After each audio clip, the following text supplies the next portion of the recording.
Yo, yo, yo.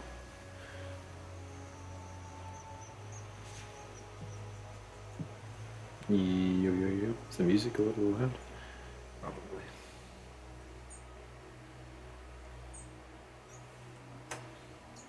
Just in my ear. Low, low, low, low. Okay, look, we're good. Let's do a quick broadcasting check.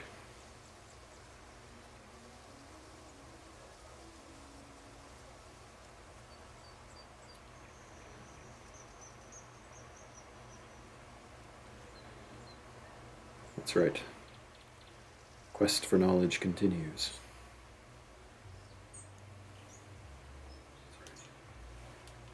Quest for knowledge continues.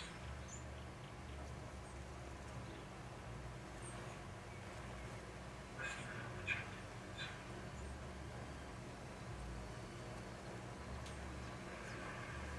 continues. Yeah, that's good. I think that is good.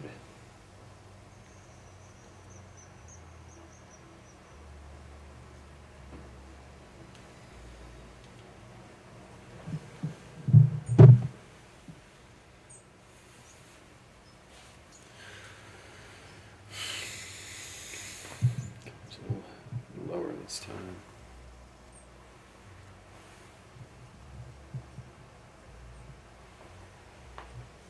Okie doke.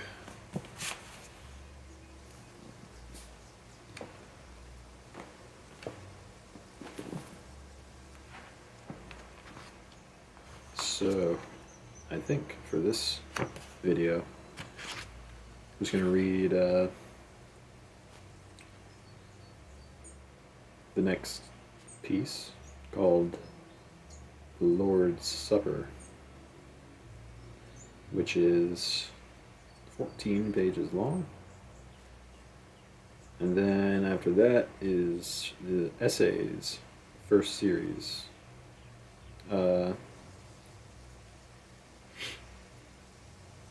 And the first essay in that series is called History. And that is... that's like 20 pages long. 19 pages. I might try to read history as well. Might take about 3 hours. Be an endurance test.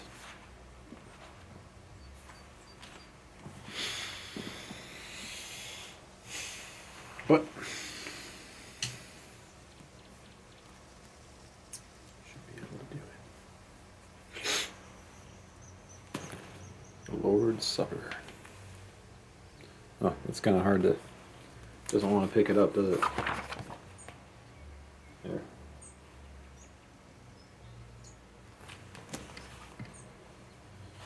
The Lord's Supper.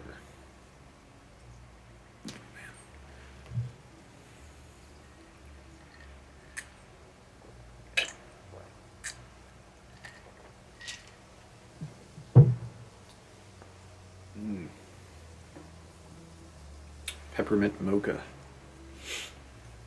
Alright. The Lord's Supper.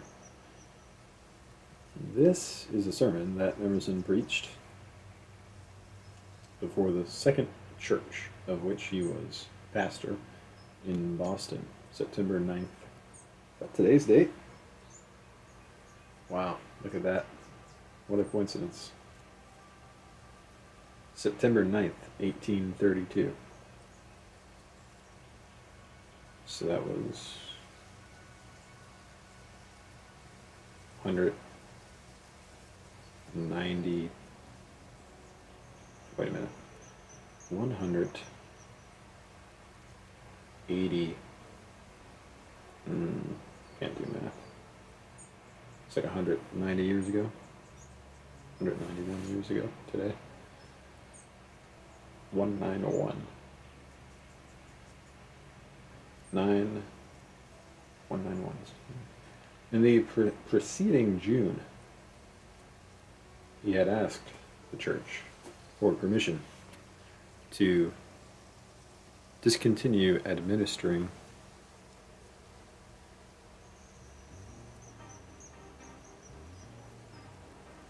oh, what the fuck? Why is Supertramp playing? Is that Spotify? Oh shit, I'm gonna get DCMA'd. Alright, sorry about that.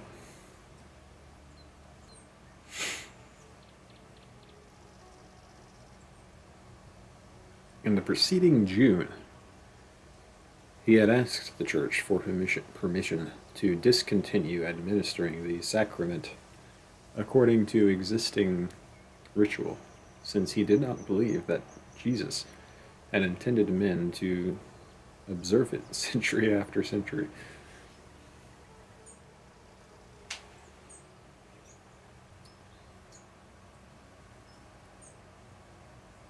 In this sermon, which was the result of much scholarship and meditating on Emerson's part, he set forth the reasons why he could not conscientiously observe the communion. After considerable discussion in committees, the church regretfully was unable to accede to Emerson's request. His resignation was accepted with affectionate regret. Although Emerson filled pulpit engagements many times afterward, he never again accepted a permanent appointment.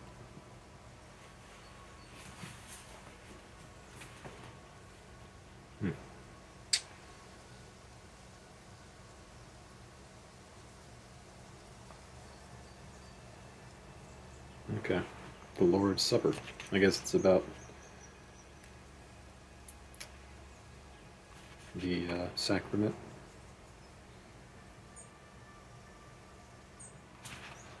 Administering the sacrament. Starts with a poem. I like a church, I like a cowl. I love a prophet of the soul. And on my heart monastic aisles fall like sweet strains or pensive smiles. Yet not for all his faith can see would I that cowled churchman be. Why should the vest on him allure, which I could not on me endure? Why should the vest on him allure, which I could not on me endure? The word unto the prophet spoken was writ on tables yet unbroken. The word by seers or sibyls told, in groves of oak or fanes of gold, still floats upon the morning wind, still whispers to the willing. Upon the morning wind, still whispers to the willing mind. Upon the morning wind, still whispers to the willing mind. The word unto the prophet spoken was writ on tables yet unbroken. The word by seers or sibyls told, in groves of oak or fanes of gold, still floats upon the morning wind, still whispers to the willing mind. The Lord's Supper. Okay, now it starts. Page 99. The kingdom of God is not meat and drink, but righteousness and peace and joy in the Holy Ghost. Romans 14:17.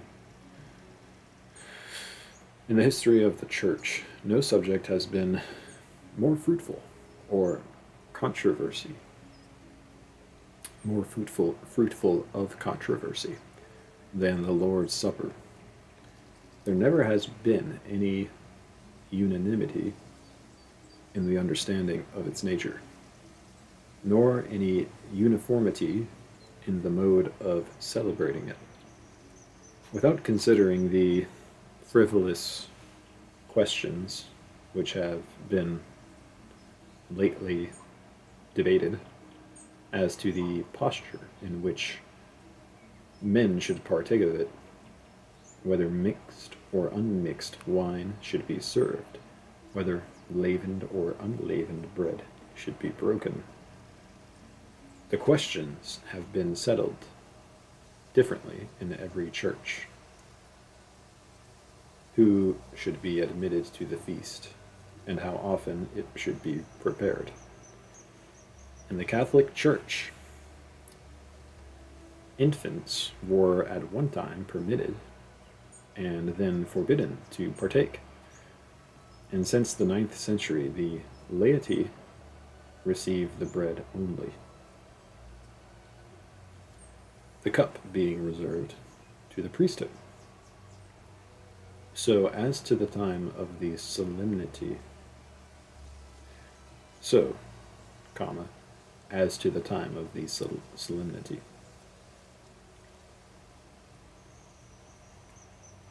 In the Fourth Lateran Council, it was declared that any believer should communicate at least once in a year at Easter. Communicate. Afterwards, it was determined that this sacrament should be received 3 times in the year. At Easter, Whitsuntide, and Christmas. But more important controversies have arisen respecting its nature. The famous question of the real presence was the main controversy between the Church of England and the Church of Rome. The doctrine of the consubstantiation taught by Luther was denied by Calvin. In the Church of England, archbishops Laud and Wake maintained that the elements were an Eucharist,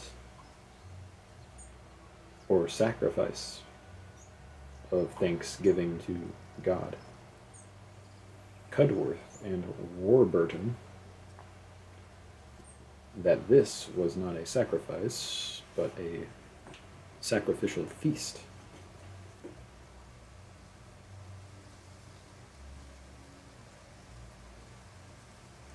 And Bishop Hoadley that it was neither a sacrifice nor a feast after sacrifice, but a simple commemoration. And finally, it is now near 200 years since the Society of Quakers denied the authority of the rite altogether and gave good reasons for disusing it.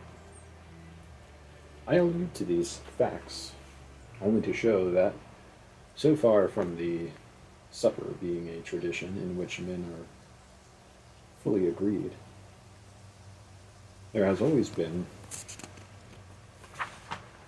the widest room for difference of opinion upon this particular.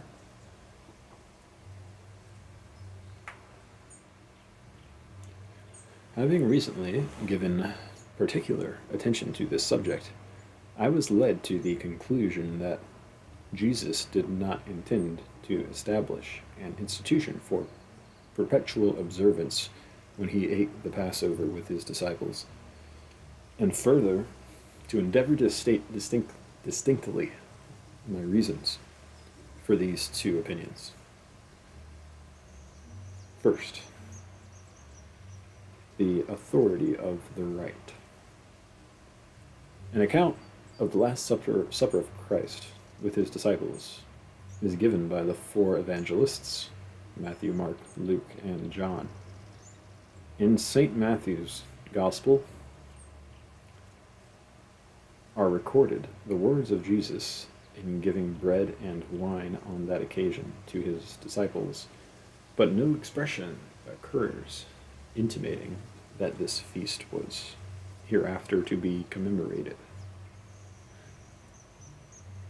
In St. Mark, the same words are recorded, and still with no intimation that the occasion was to be remembered. St. Luke, after relating the breaking of the bread, has these words: "Do in remembrance of me."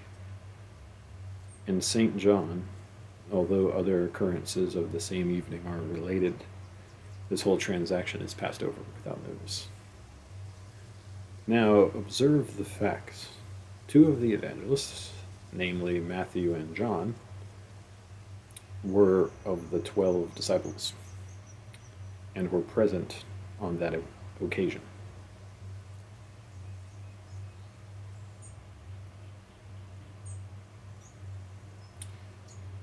I had no idea Mark and Luke weren't also disciples. Neither of them drops the slightest intimation of any intention on the part of Jesus to set up anything permanent. John, especially, the beloved disciple, who has recorded with minuteness the conversation and the transaction of that memorable evening, has quite omitted such a notice. Neither does it appear to have come to the knowledge of Mark, who, though not an eyewitness, relates the other facts. This material fact, that the occasion was to be remembered, is found in Luke alone, who was not present. There is no reason, however, that we know for rejecting the account of Luke. I doubt not the expression was used by Jesus. I shall presently consider its meaning. Well, then why bring... I have only brought these accounts together that you may judge whether it is likely that a solemn institution be continued to the end of time by all mankind, as they should come, nation after nation, within the influence of the Christian religion. Nation after nation, within the influence of the Christian religion, would have been established in this slight manner, in a manner so slight that the intention of commemorating it should not appear from their narrative. To have caught the ear or dwelt in the mind of the only two among the 12 who wrote down what happened.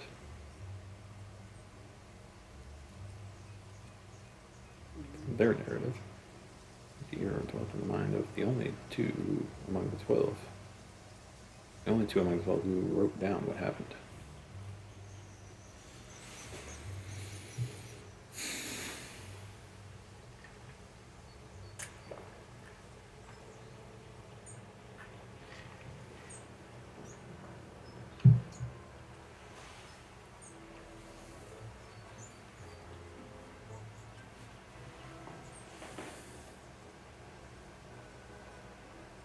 Still,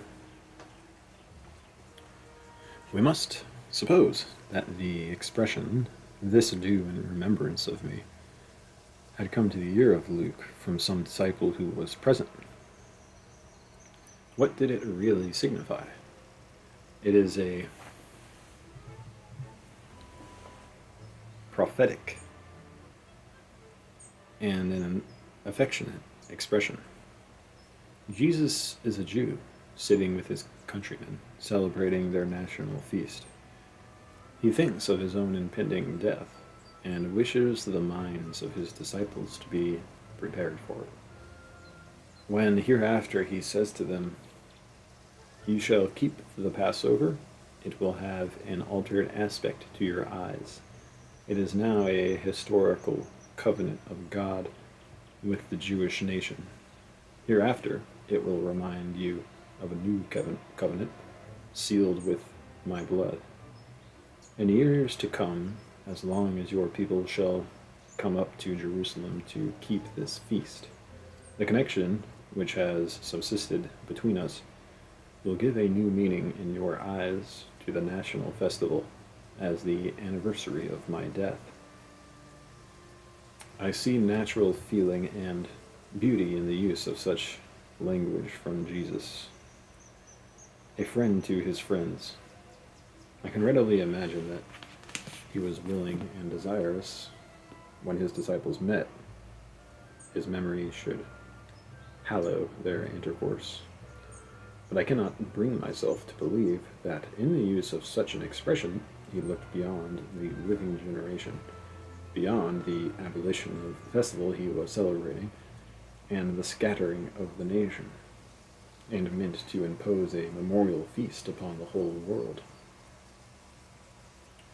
Without presuming to fix precisely the purpose in the mind of Jesus, you will see that many opinions may be entertained of his intention, all consistent with the opinion that he did not design a perpetual ordinance. He may have foreseen that his disciples would meet to remember him, and that with good effect. It may have crossed his mind that this would be easily continued 100 or 1,000 years, as men more easily transmit a form than a virtue, and yet have been altogether out of his purpose to fasten it upon men in all times and all countries. But though the words, "Do this in remembrance of me," do not occur in Matthew, Mark, or John, and although it should be granted us that, taken alone, they do not necessarily import so much as is usually thought, yet many persons are apt to imagine that the very striking and personal manner in which the eating and drinking is described indicates a striking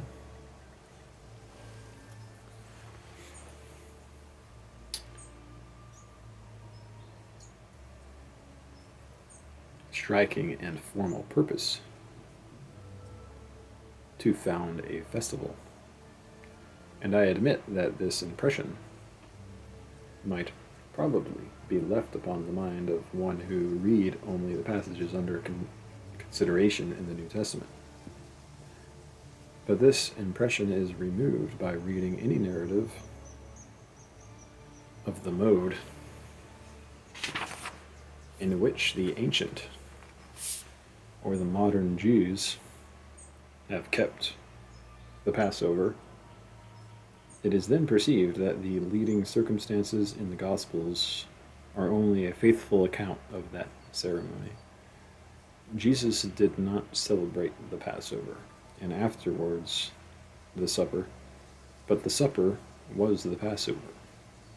And afterwards, the supper was the Passover. He did with his disciples exactly what every master of a family in Jerusalem was doing at the same hour with his household. It appears that the Jews ate the lamb and the unleavened bread and drank wine after a prescribed manner. It was the custom for the master of the feast to break the bread and to bless it, using this formula, which the Talmudists have preserved to us. Blessed be thou, O Lord, our God, who givest us the fruit of the vine, and then to give the cup to all. Among the modern Jews who in their dispersion retain the Passover, a hymn is also sung after the ceremony, specifying the 12 great works done by God for the deliverance of their fathers out of Egypt. But still, it may be asked, why did Jesus make expressions so extraordinary and emphatic as these? This is my body, which is broken for you. Take, eat. This is my blood, which is shed for you. Drink it. I reply, they are not extraordinary.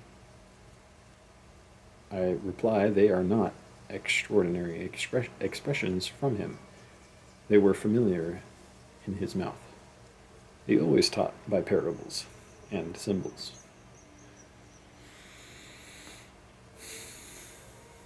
It was the national way of teaching, and was largely used by him.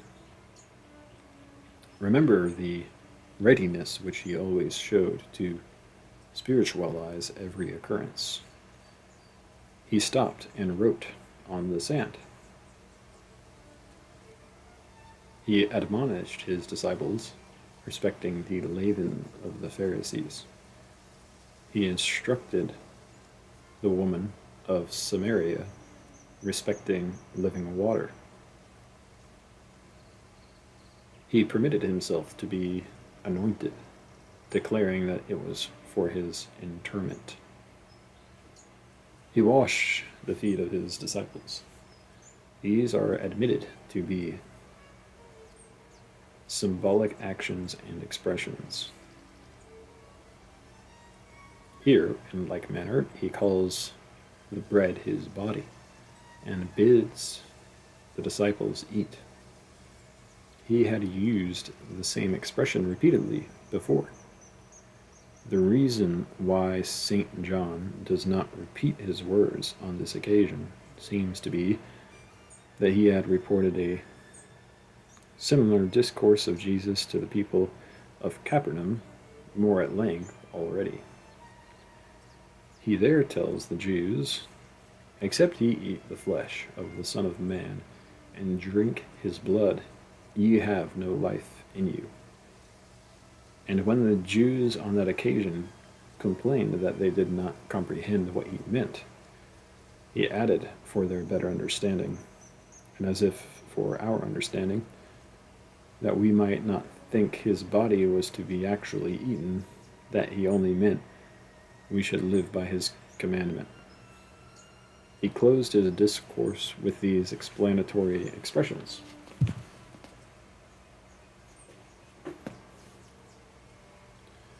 The flesh profiteth nothing. The words that I speak to you, they are spirit and they are life. Whilst I am upon this topic, I cannot help remarking that it is not a little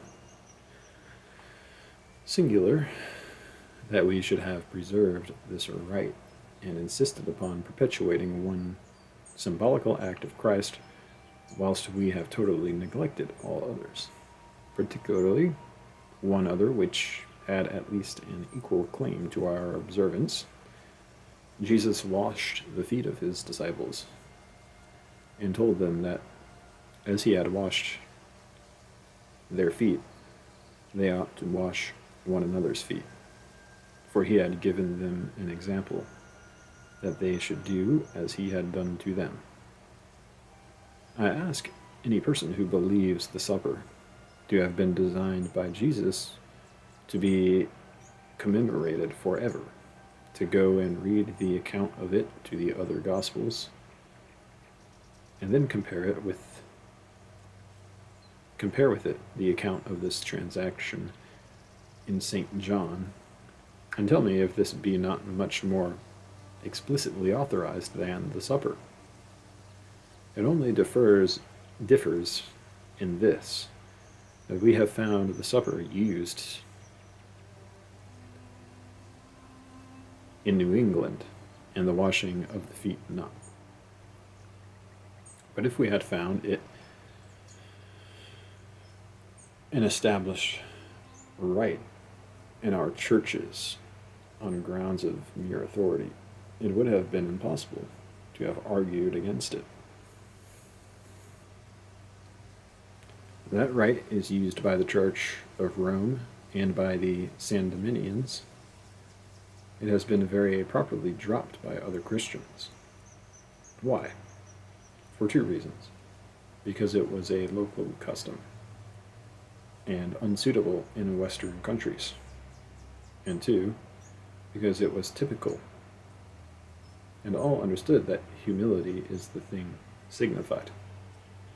But the Passover was local too, and does not concern us, and its bread and wine were typical, and do not help us to understand the redemption which they signified. These views of the original account of the Lord's Supper lead me to esteem it an occasion full of solemn and prophetic interest, but never intended by Jesus to be the foundation of a perpetual institution.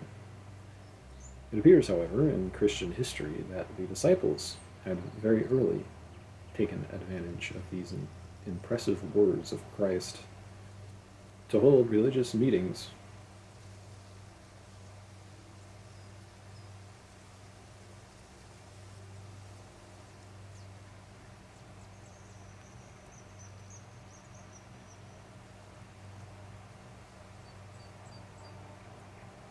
appears, however, in Christian history that the disciples had very early taken advantage of these impressive words of Christ to hold religious meetings where they broke bread and drank wine as symbols. I look upon this fact as very natural in the circumstances of the church. The disciples lived together.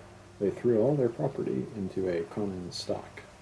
They were bound together by the memory of Christ, and nothing could be more natural than that this eventful evening should be affectionately remembered by them, that they, Jews like Jesus, should adopt his expressions and his types, and furthermore, that what was done with peculiar property by them, his personal friends, with less property, should come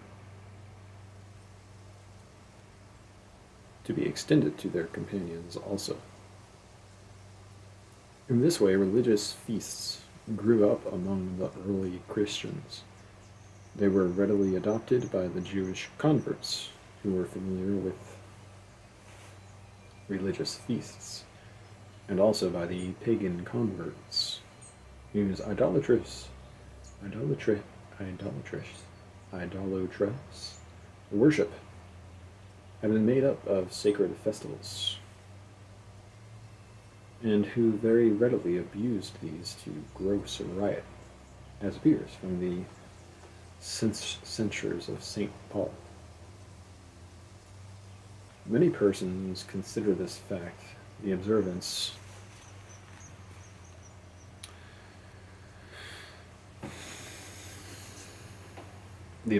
of such a memorial feast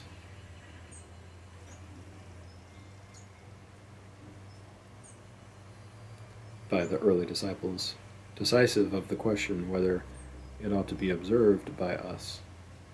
There was good reason for his personal friends to remember their friend and repeat his words.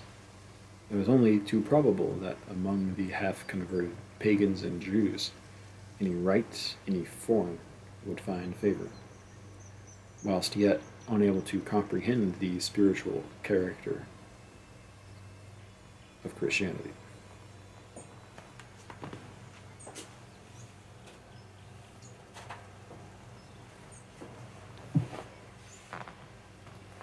The circumstance, however, that St. Paul adopts these views,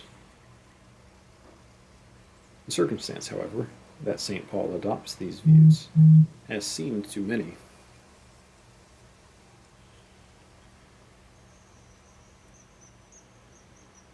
persons conclusive in favor of the institution.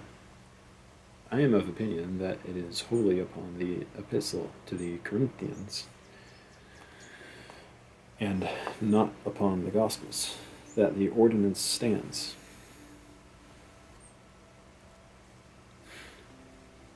Upon this matter of St. Paul's view of the supper, a few important considerations must be stated.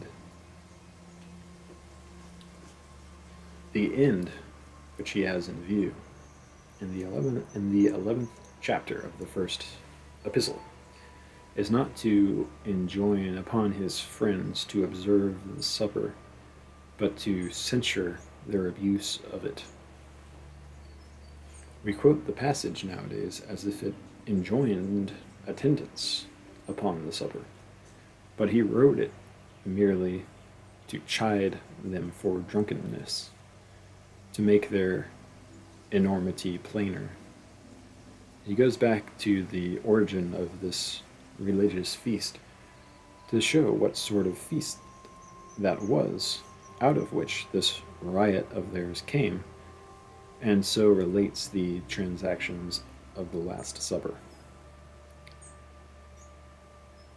I have received of the Lord, he says, that which I delivered to you. By this expression, it is often thought that a miraculous communication is implied, but certainly with good reason, if it is remembered that St. Paul was living in the lifetime of all the apostles who could give him an account of the transaction. And it is contrary to all reason to suppose that God should work a miracle to convey information that could so easily be got by natural means.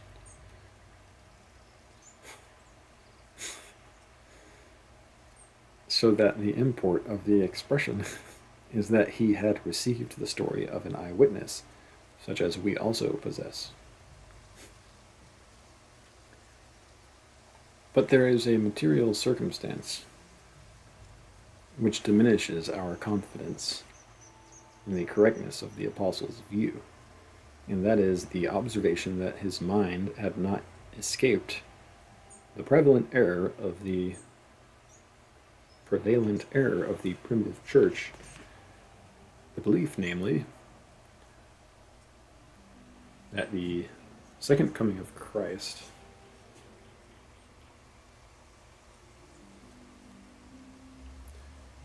would shortly occur, until which time, he tells them, this feast was to be kept.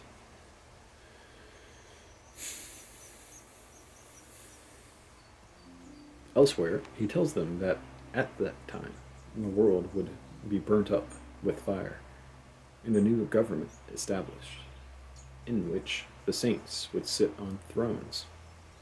So slow were the disciples during the life and after the ascension of Christ to receive the idea which we receive, that his second coming was a spiritual kingdom, the dominion of his religion in the hearts of men, to be extended gradually over the whole world. In this manner we may see clearly enough how this ancient ordinance got its footing among the early Christians. And this single expectation of a speedy reappearance of a temporal Messiah, which kept its influence even over so spiritual a man as St. Paul, would naturally tend to preserve the use of the rite when once established. We arrive then at this conclusion. First, that it does not appear, from a careful examination of the account of the Last Supper in the evangelists, that it was designed by Jesus to be perpetual.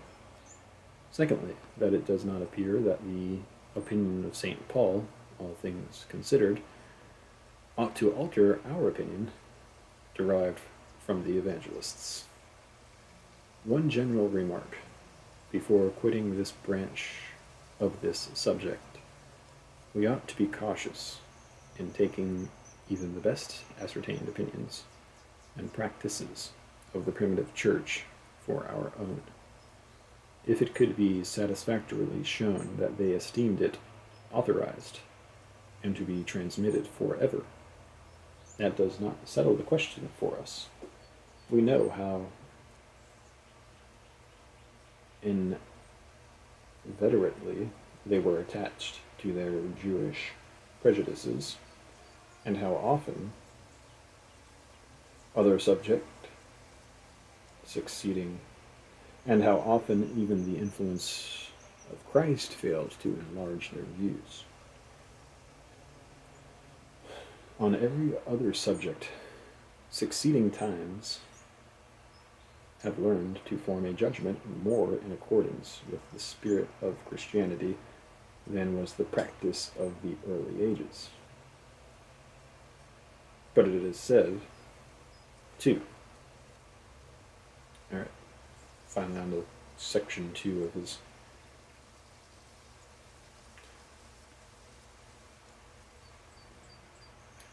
reasons here.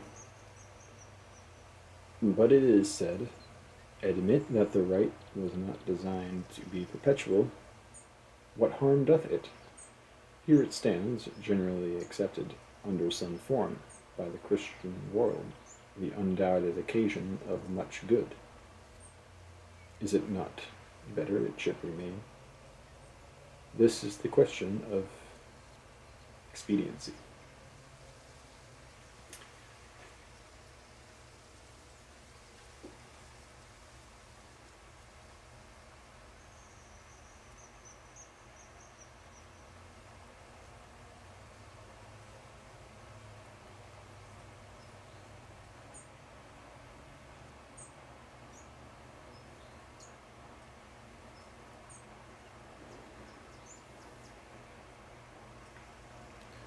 I proceed to state a few objections that, in my judgment, lie against its use in its present form.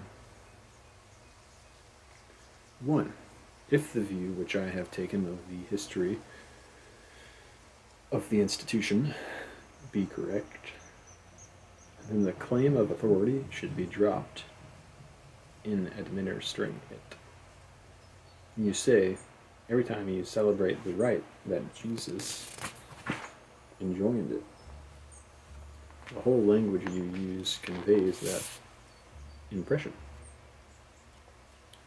But if you read the New Testament as I do, you do not believe he did. 2.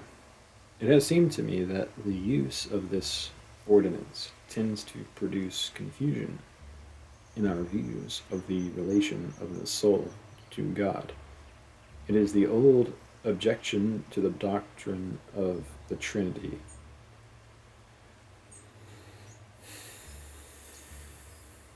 That the true worship was transferred from God to Christ, or that such confusion was introduced into the soul, that an undivided worship was given nowhere.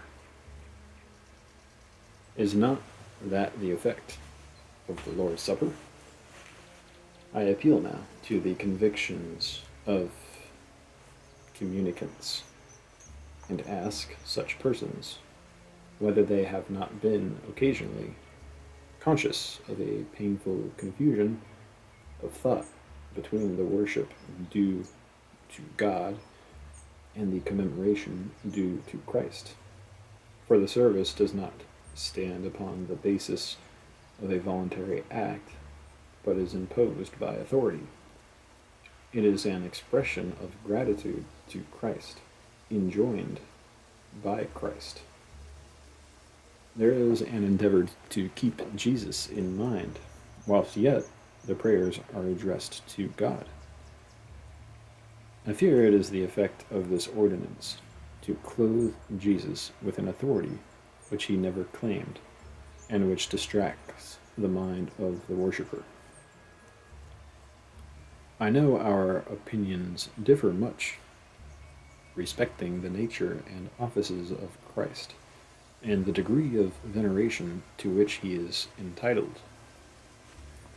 I am so much a Unitarian as this, that I believe the human mind can admit but one God, and that every effort to pay religious homage to more than one being goes to take away all right ideas. I appeal, brethren, to your individual experience. In the moment when you make the least petition to God, though it be but a silent wish that he may approve you or add one moment to your life, do you not in the very act necessarily exclude all other beings from your thought?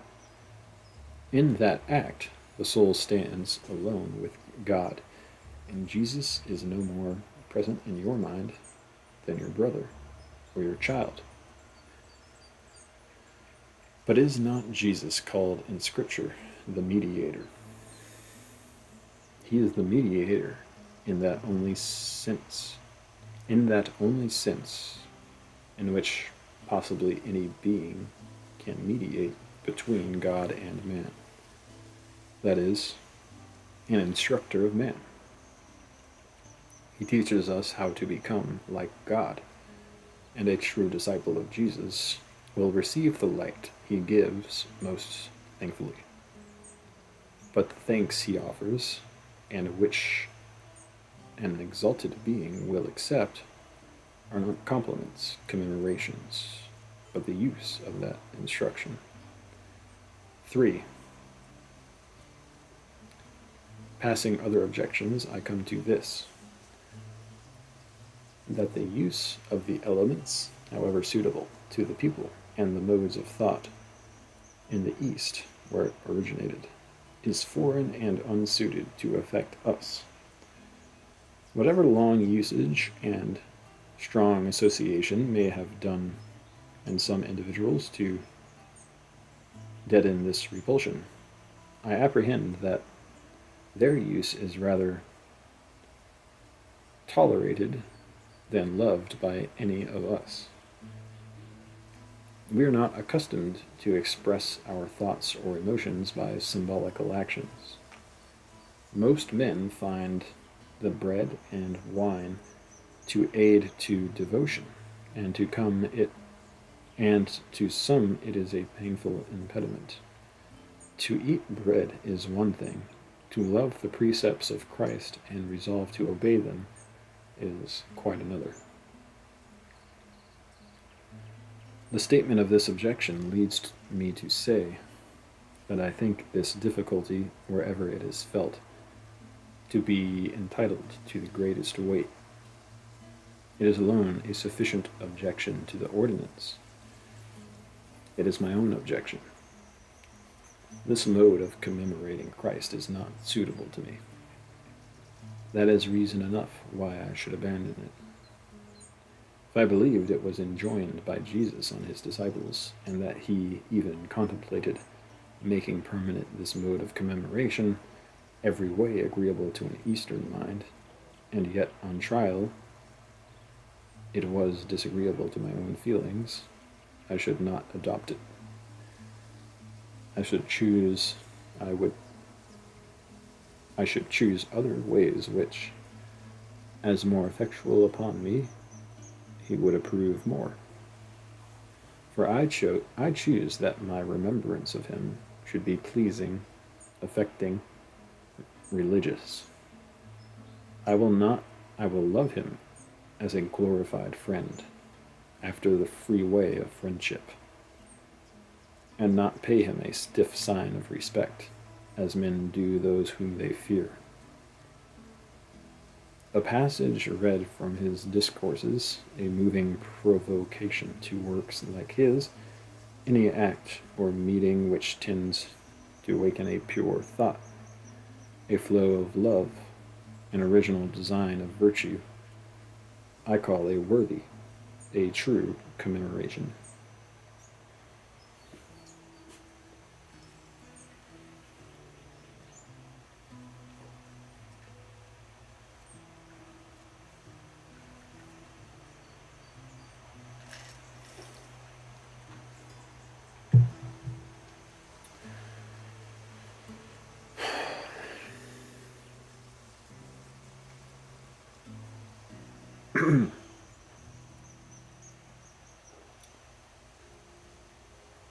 Four, the importance ascribed to this particular ordinance is not consistent with the spirit of Christianity.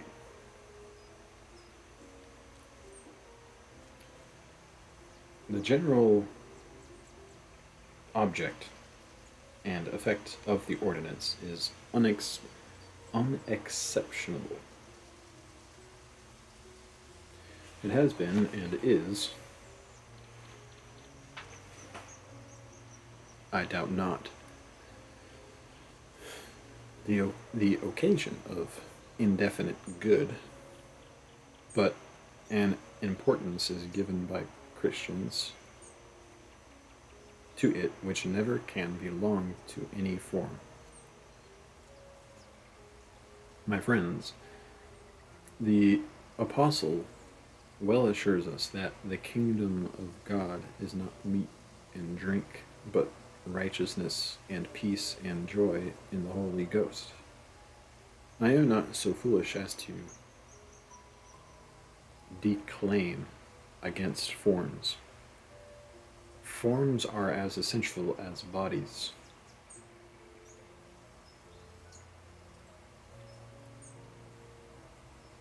But to exalt particular forms, to adhere to one form a moment after it is outgrown, is unreasonable, and it is alien to the Spirit of Christ. If I understand the distinction of Christianity, the reason why it is to be preferred over all other systems and is divine is this, that it is a moral system, that it presents men with truths which are their own reason, and enjoins practices that are their own justification.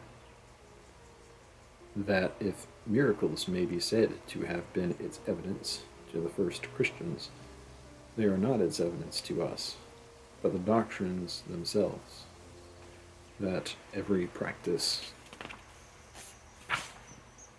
is Christian which praises itself, and every practice unchristian which condemns itself. I am not engaged to Christianity by decent forms or saving ordinances. It is not usage. It is not what I do not understand that binds me to it. Let these be the sandy foundations of falsehood. What I revere and obey in it is its reality, its boundless charity, its deep, interior life. The rest it gives to mind. The echo it returns to my thoughts.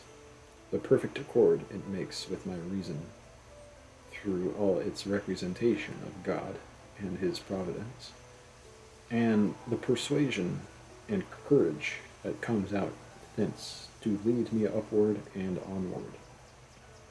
Freedom is the essence of this faith. It has for its object simply to make men good and wise. Its institutions, then, should be as flexible as the wants of men. That form out of which the life and suitableness have departed should be as worthless in its eyes as the dead leaves that are falling around us.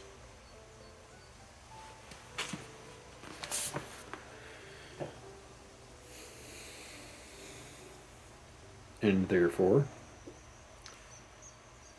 although for the satisfaction of others I have labored to show by the history that this right was not intended to be perpetual, although I have gone back to weigh the expressions of Paul, I feel that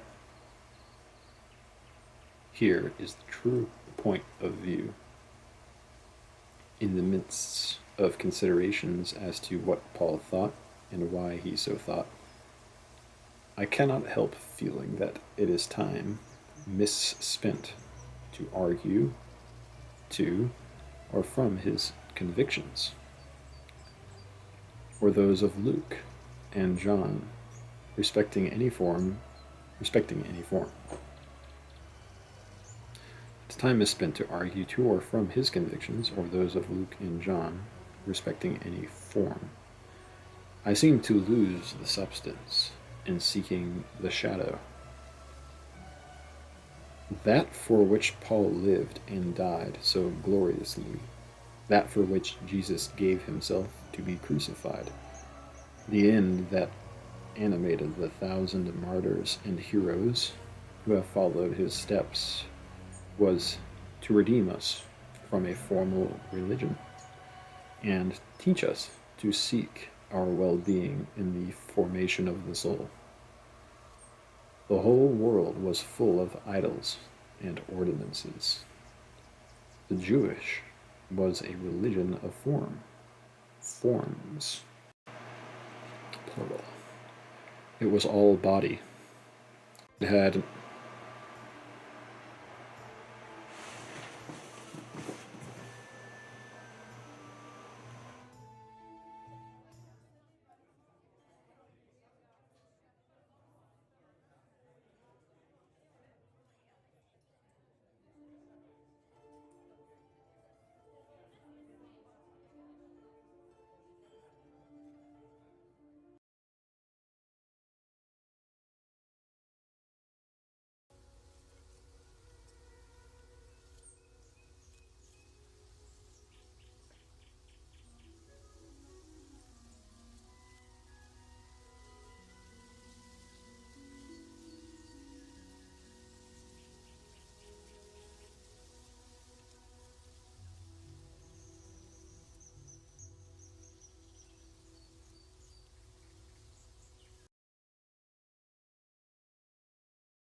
uh, it's a little bit lower volume than the other one.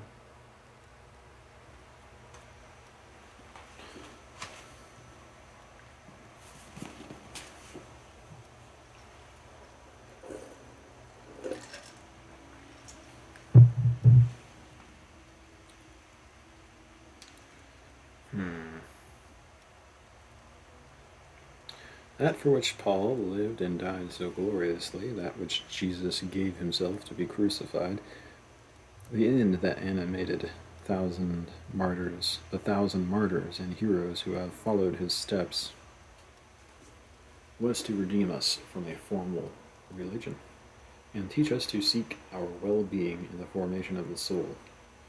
The whole world was full of idols and ordinances.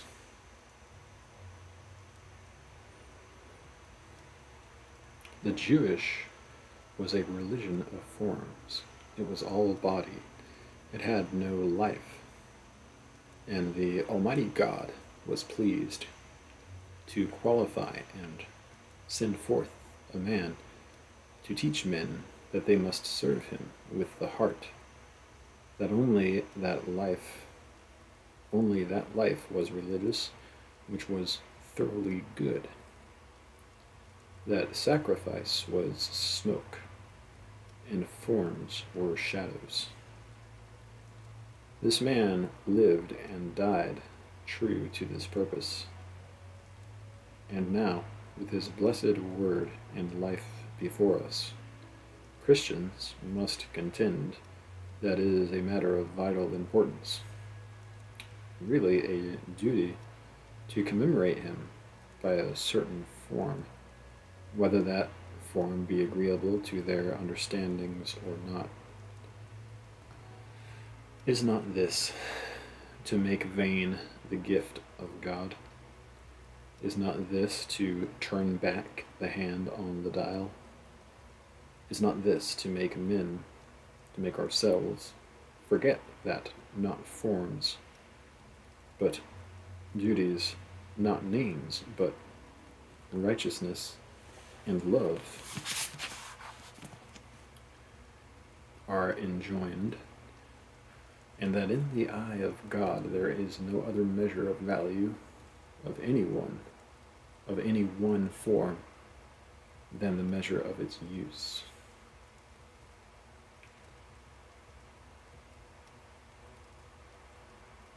There remain some practical objections to the ordinance, into which I shall not now enter.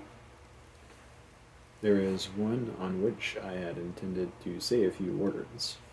I mean the unfavorable relation in which it places that numerous class of persons who abstain from it merely from disinclination to the right.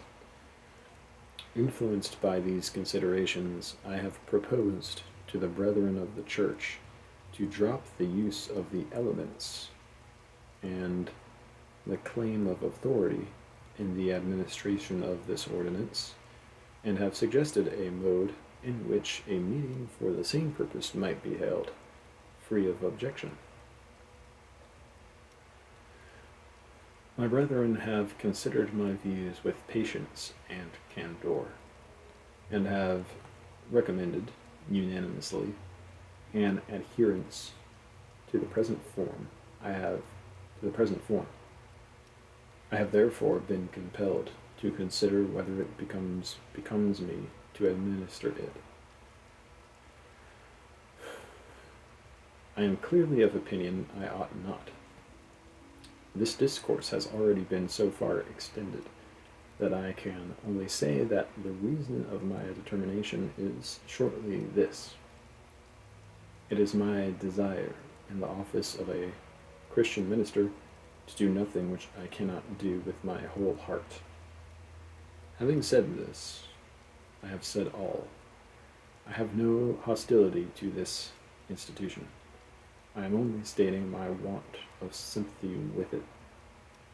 Neither should I ever have obtruded this opinion upon other people, had I not been called by my office to administer it. That is the end of my opposition, that I am not interested in it.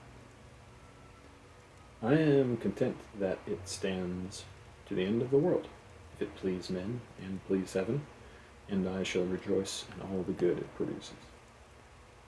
As it is the prevailing opinion and feeling in our religious community that it is an indispensable part of the pastoral office to administer this ordinance, I am about to resign into your hands that office which you have confided to me. It has many duties for which I am feebly qualified. It has some which it will always be my delight to discharge according to my ability wherever I exist, and whilst the recollection of its claims oppresses me with a sense of my unworthiness, I am consoled by the hope that no time and no change can deprive me of the satisfaction of pursuing and exercising its highest functions.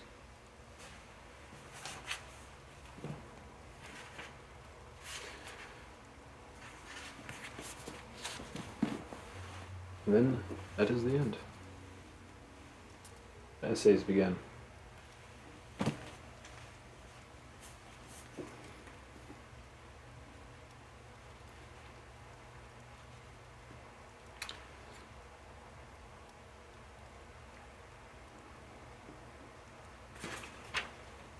I'm actually kind of excited to read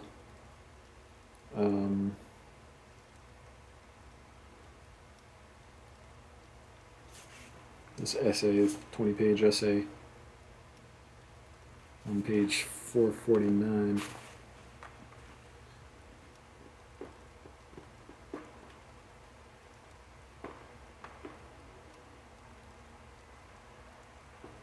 Napoleon, or the man of the world.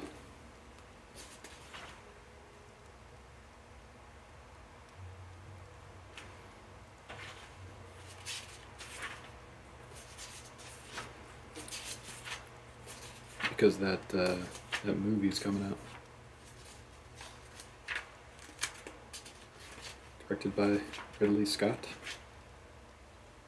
I think.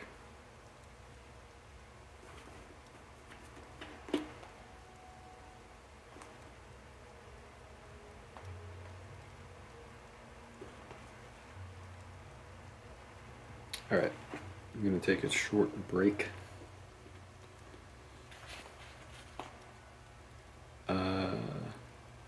I'll read this first. Essays, first series. Emerson's second book was published in 1841. It was almost immediately issued in England with a preface by Carlyle. Most of the essays were composed from lectures that Emerson had given in various places during the preceding years.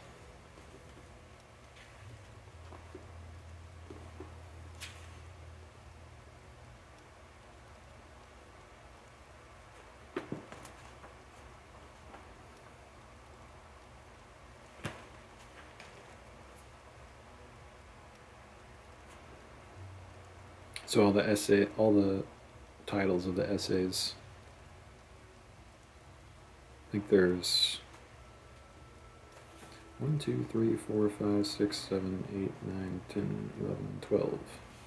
History, that's the first one. Self-reliance, compensation, love, friendship, prudence, heroism, the oversoul, circles,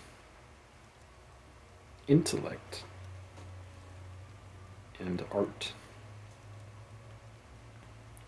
And then the second series, the poet, experience, character, manners, gifts, it's a short 4-page one, nature,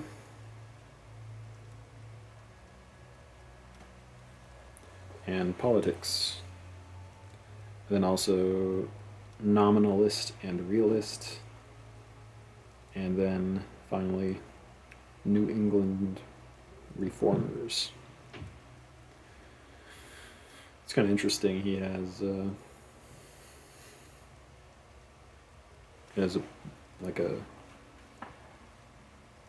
book titled Nature. First piece in this collection. It's 40 pages long. But he also has an essay titled Nature in the second series.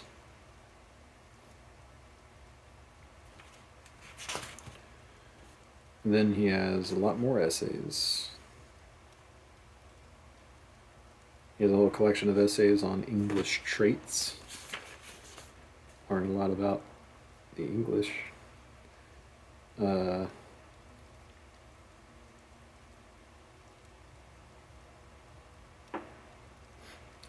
Two essays on conduct of life, wealth, and culture.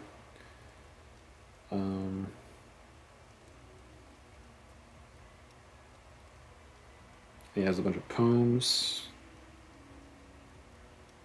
And he has essays on people, which is kind of interesting.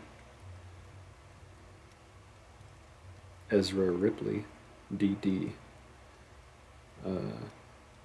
Essays about emancipation in the British West Indies, the Fugitive Slave Law, the Emancipation Proclamation, John Brown, Thoreau, Abraham Lincoln.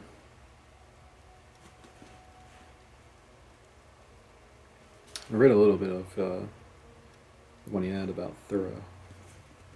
It's pretty interesting. a lot of good things to say about him.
Alrighty.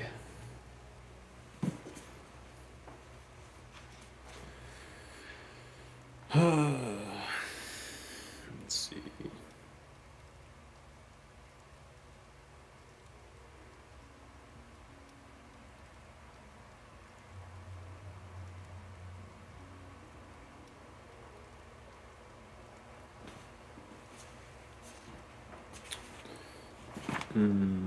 History. There is no great and no small to the soul that maketh all, and where it cometh, all things are, and it cometh everywhere. I am owner of the sphere, of the 7 stars and the solar year, of Caesar's hand and Plato's brain, of Lord Christ's heart and Shakespeare's strain.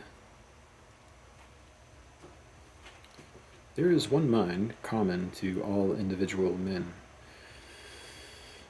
Every man is an inlet to the same, and to all of the same. He that is once admitted to the right of reason is made a free man of the whole estate. What Plato has thought, he may think. What a saint has felt, he may feel. What at any time has befallen any man, he can understand. Who hath access to this universal mind is a party to all that is or can be done, for this is the only and sovereign agent. Of the works of this mind, history is the record. Its genius is illustrated by the entire series of days. Man is explicable by nothing less than all his history. Without hurry, without rest, the human spirit goes forth from the beginning to embody every faculty, every thought, every emotion which belongs to it in appropriate events.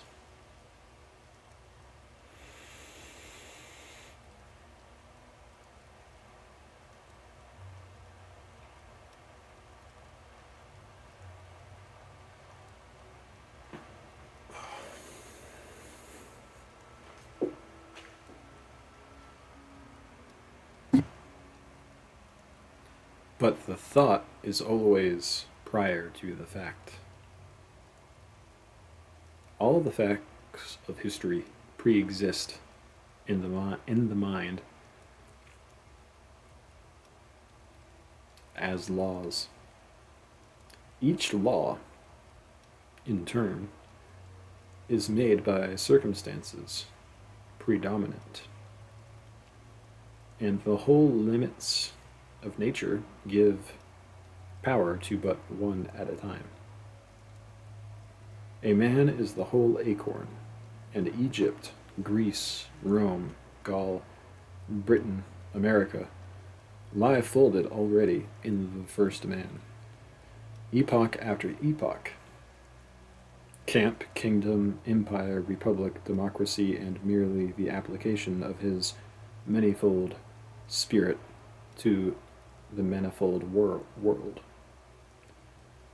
This human mind wrote history, and this must read it.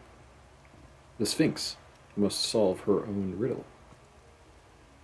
If the whole of history is in one man, it is all to be explained from individual experience. There is a relation between the hours of our life and the centuries of time, as the air I breathe is drawn from the great repositories of nature, as the light on my book is yielded by a star 100 million miles distant, as the poise of my body depends on the equilibrium of centrifugal and centripetal forces, so the hours should be instructed by the ages, and ages explained by the hours. Of the universal mind, each individual man is one more incarnation. All its properties consist in him. Each new fact in his private experience flashes a light on what great bodies of men have done, and the crises of his life refer to national crises. Every revolution was first a thought in one man's mind, and when the same thought occurs to another man, it is the key to that era. Every reform was once a private opinion, and when it shall be a private opinion again, it will solve the problem of the age. The fact narrated must correspond to something in me to be credible or intelligible. We, as we read, must become Greeks, Romans, Turks, priest and king, martyr and executioner, must fasten these images to some reality in our secret experience, or we shall learn nothing rightly. What befell the Asdrubal, or Caesar Borgia, is as much an illustration of the mind's powers and deprivations as what has befallen us. Each new law and political movement has a meaning for you. Stand before each of its tablets and say,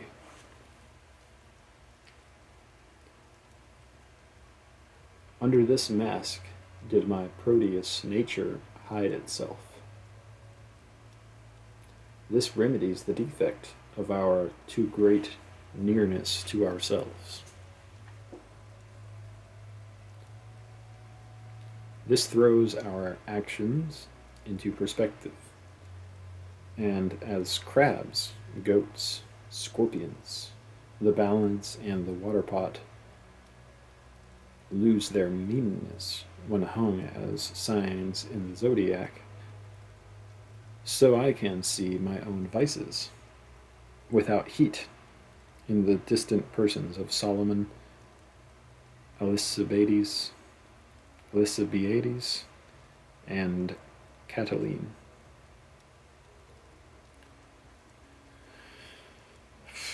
It is the universal nature which gives worth to particular men and things. Human life, as containing this, is mysterious and inviolable, and we hedge it round with penalties and laws. All laws derive hence their ultimate reason. All express more or less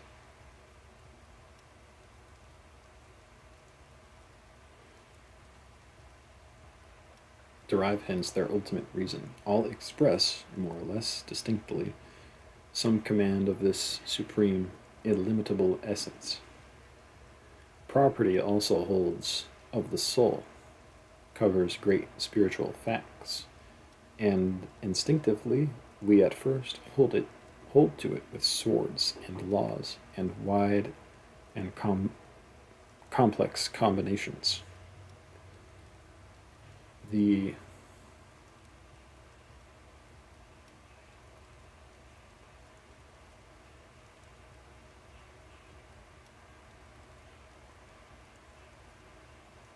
obscure consciousness of this fact is the light of all our day. The claim of claims, the plea for education, for justice, for charity, the foundation of friendship and love, and of the heroism and grandeur which belong to acts of self-reliance. It is remarkable that involuntarily we always read as superior beings. Universal history, the poets, the romancers, do not, in their stateliest pictures, in the sacerdotal, the imperial palaces, in the triumphs of will or of genius, anywhere lose our ear, anywhere make us feel that we intrude, that this is for better men. But rather, is it true that in their grandest strokes we feel most at home? All that Shakespeare says of the king, yonder slip of a boy that reads in the corner feels to be true of himself. We sympathize in the great moments of history, in the great discoveries, the great resistances, the great prosperities of men, because their law was enacted, the sea was searched, the land was found, or the blow was struck, for us as we ourselves in that place would have done or applauded.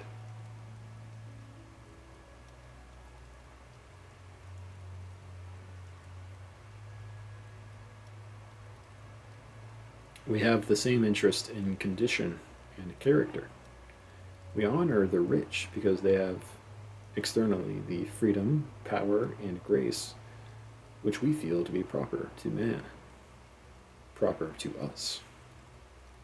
So all that is said of the wise man by Stoic or Oriental or modern essayist describes to each reader his own idea, describes his unattained but attainable self.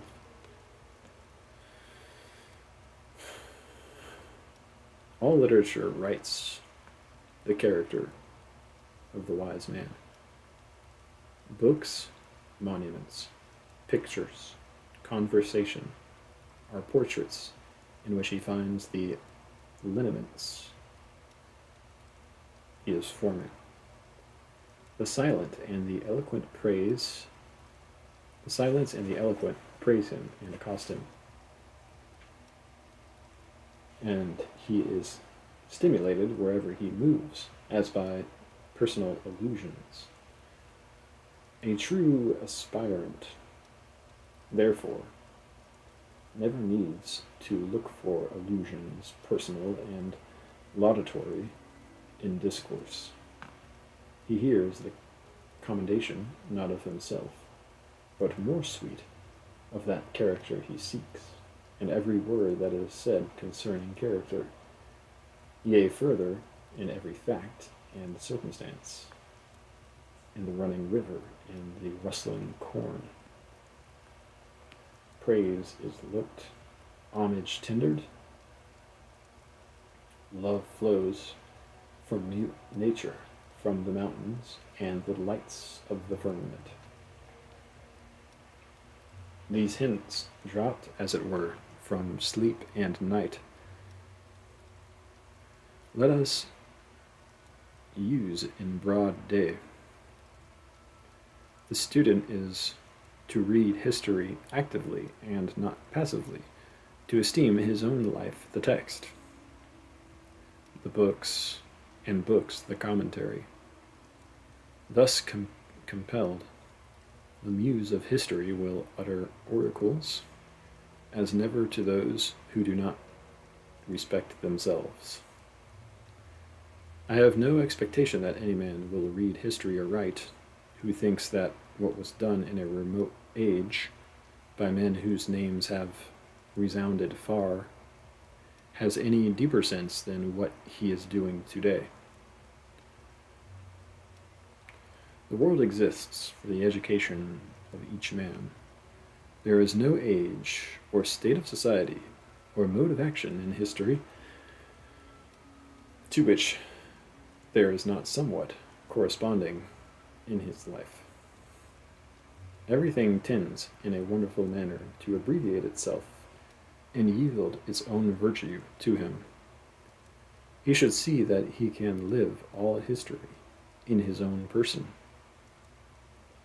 He must sit solidly at home and not suffer to be bullied by kings or empires, but know that he is greater than all the geography and all the government of the world. He must transfer the point of view from which history is commonly read, from Rome and Athens and London, to himself, and not deny his conviction that he is the court, and if England or Egypt have anything to say to him, he will try the case. If not, let them forever be silent. He must attain and maintain that lofty sight where facts yield their secret sense, and poetry and annals are alike. The instinct of the mind, the purpose of nature, betrays itself in the use we make of the signal narrations of history. Time dissipates to shining either the solid angularity of facts. Time dissipates to shining ether, the solid angularity of facts. No anchor, no cable, no fences avail to keep a fact a fact. Babylon, Troy, Tyre, Palestine, and even early Rome are passing already into fiction. The Garden of Eden, the sun standing still in Gibeon, is poetry thenceforth to all nations. Who cares what the fact was, when we have made a constellation of it to hang in heaven, an immortal sign? London and Paris and New York must go the same way. What is history, said Napoleon, but a fable agreed upon? This life of ours is stuck round with Egypt, Greece, Gaul, England, war, colonization, church, court, and commerce, as with so many flowers and wild ornaments, grave and gay. I will not make more account of them. I believe in eternity. I can find Greece, Asia, Italy, Spain, and the islands, the genius and creative principle of each and of all eras in my own mind. We are always coming up with the emphatic facts of history in our private experience and verifying them here. All history becomes subjective. In other words, there is properly no history, only biography. Every mind must know the whole lesson for itself, must go over the whole ground. What it does not see, what it does not live, it will not know. What the former age has epitomized into a formula or rule for manipular convenience,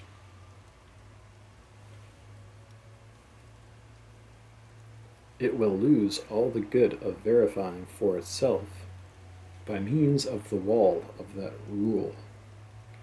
Somewhere, sometime, it will demand and find compensation for that loss by doing the work itself.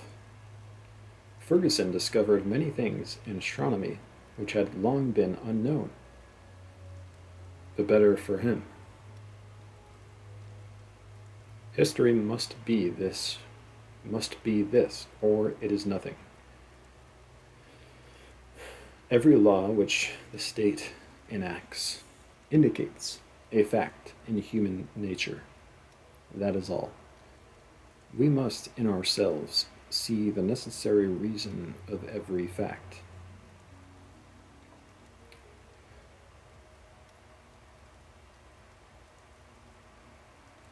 See how it could and must be. So stand before every public and private work, before an oration of Burke, before a victory of Napoleon, before a martyrdom of Sir Thomas More, of Sidney, of Marmaduke Robinson, before a French reign of terror, and a Salem hanging of witches, before a fanatic revival, and the animal magnetism in Paris or in Providence. We assume that we, under like influence, should be like affected, and should achieve the like, and we aim to master intellectually the steps and reach the same height, or the same degradation that our fellow, our proxy, has done.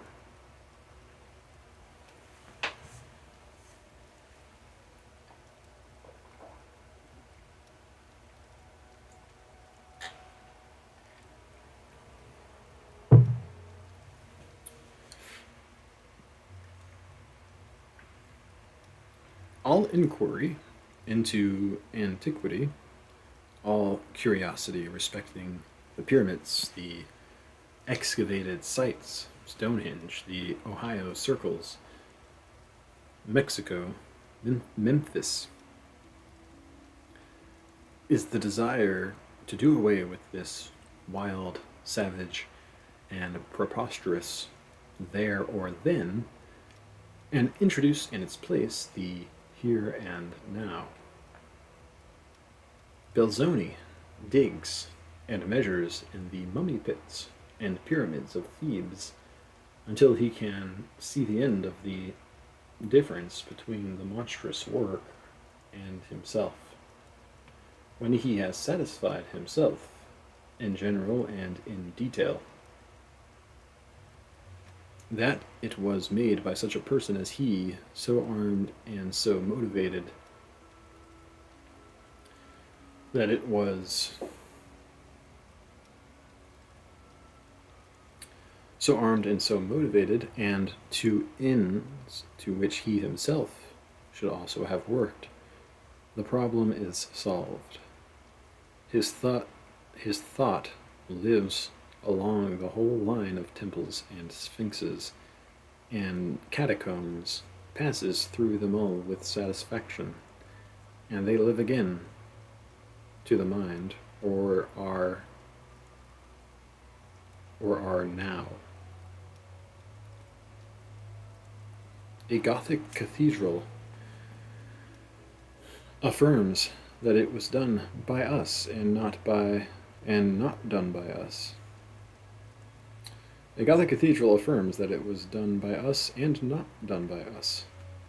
Surely it was by man, but we find it not in our man. But we apply ourselves to the history of its production. We put ourselves into the place and state of the builder. We remember the forest dwellers, the first temples, the adherence to the first type, and the decoration of it as the wealth of the nation increased. The value which is given to wood by carving led to the carving over the whole mountain of stone of a cathedral. When we have gone through this process and added thereto the Catholic Church, its cross, its music, its processions, its saints' days, and image worship, we have, as it were, been the man that made the minister. We have seen how it could and must be. We have the sufficient reason.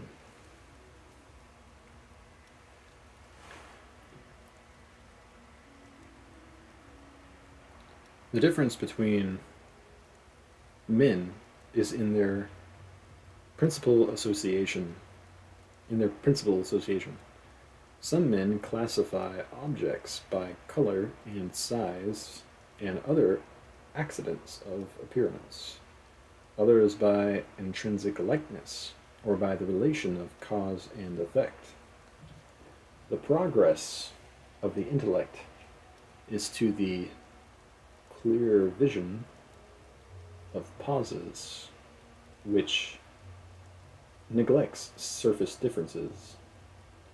To the poet, to the philosopher, to the saint, all things are friendly and sacred, all events profitable, all days holy, all men divine. For the eye is fastened on the life and slights the circumstance. Every chemical substance, every plant, every animal in its growth teaches the unity of cause, the variety of appearance. Upborne and surrounded as we are by this all-creating nature, soft and fluid as a cloud or the air, why should we be such hard pedants and magnify a few forms? Why should we make account of time or of magnitude or of figure? The soul knows them not, and genius, obeying its law, knows how to play with them as a young child plays with graybeards and in churches. Genius studies the casual thought, and far back in the womb of things sees the rays parting from one orb, that diverge ere they fall by infinite diameters. Genius watches the monad through all his masks as he performs the metempsychosis of nature. Genius detects through the fly, through the caterpillar, through the grub, through the egg, the constant individual, through countless individuals, the fixed species, through many species, the genus, through all genera, the steadfast type, through all the kingdoms of organized life, the eternal unity. Nature is a mutable cloud, which is always and never the same.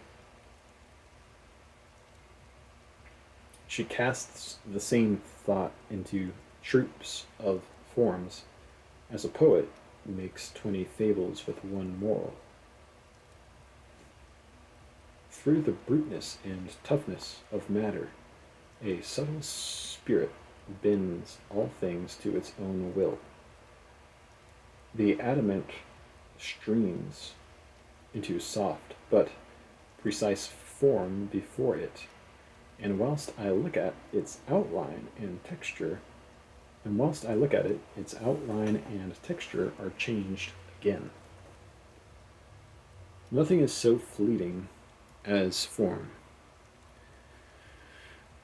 yet never does it quite deny itself.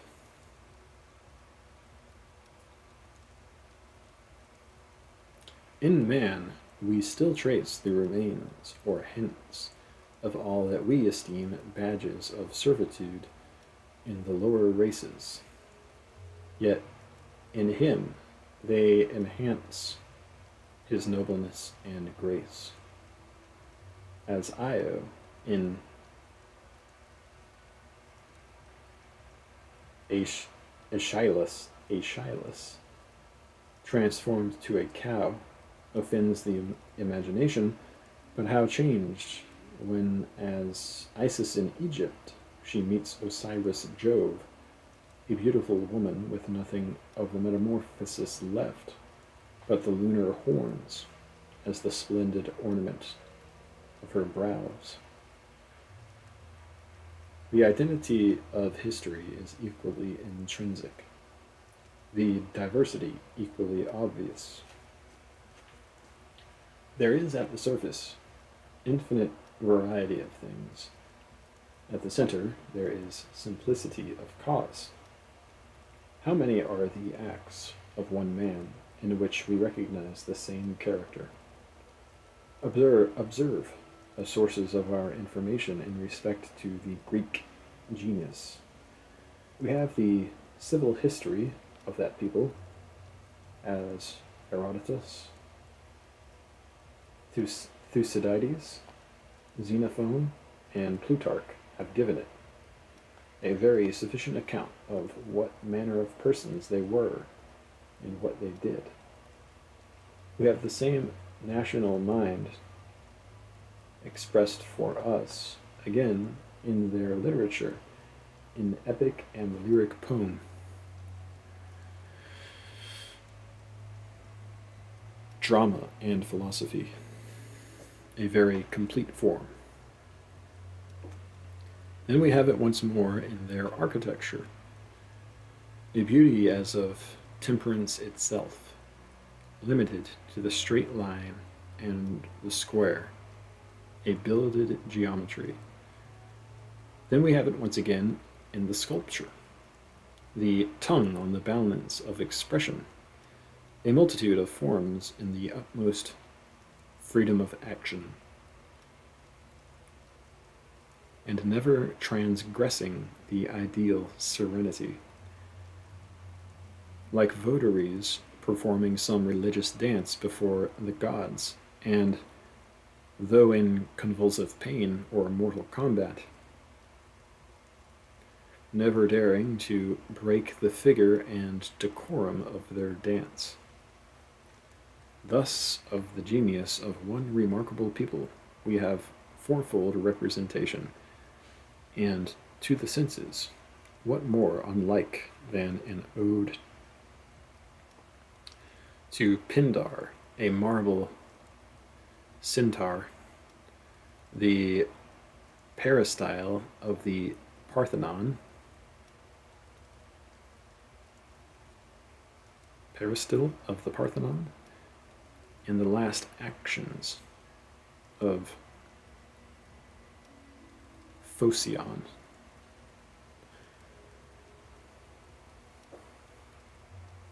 Everyone must have observed faces and forms which, without any resembling feature, make a like impression on the beholder.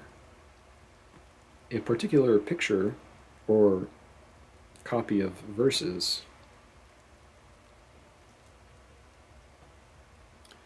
if it do not awaken the same strain of images, will yet superinduce the same sentiment as some wild mountain walk, although the resemblance is now nowise obvious to the senses, but is occult and out of the reach of the understanding. Nature is an endless combination and repetition of a very few laws. She huns the old well-known air through innumerable variations. Nature is full of a sublime family likeness throughout her works, and delights in startling us with resemblances in the most unexpected quarters. I have seen the head of an old sachem of the forest, which had once reminded the eye of a bald mountain summit, and the furrows of the brow suggested the strata of the rock. There are men whose manners have the same essential splendor as the simple and awful sculpture on the friezes of the Parthenon and the remains of the earliest Greek art. And there are compositions of the same strain to be found in the books of all ages. What is Guido's Rospigliosi Aurora but a morning thought, as the horses in it are only a morning cloud? If anyone will but take pains to observe the variety of actions to which he is equally inclined in certain moods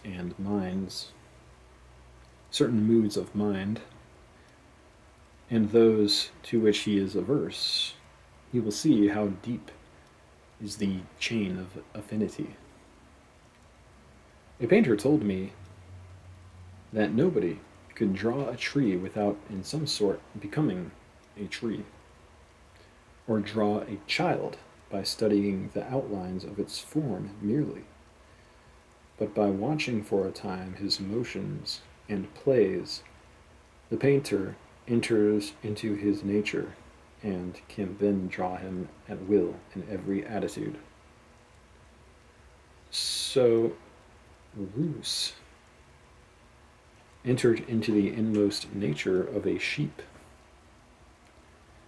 I knew a draughtsman employed in a public survey who found that he could not sketch the rocks until their geological structure was first explained.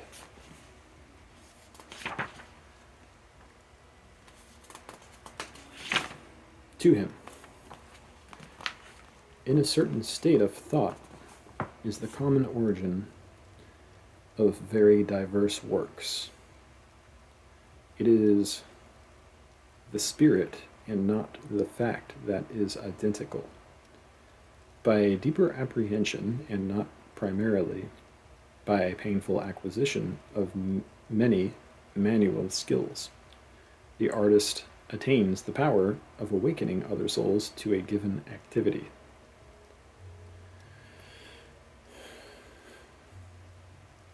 It has been said that common souls pay with what they do nobler souls with that which they are.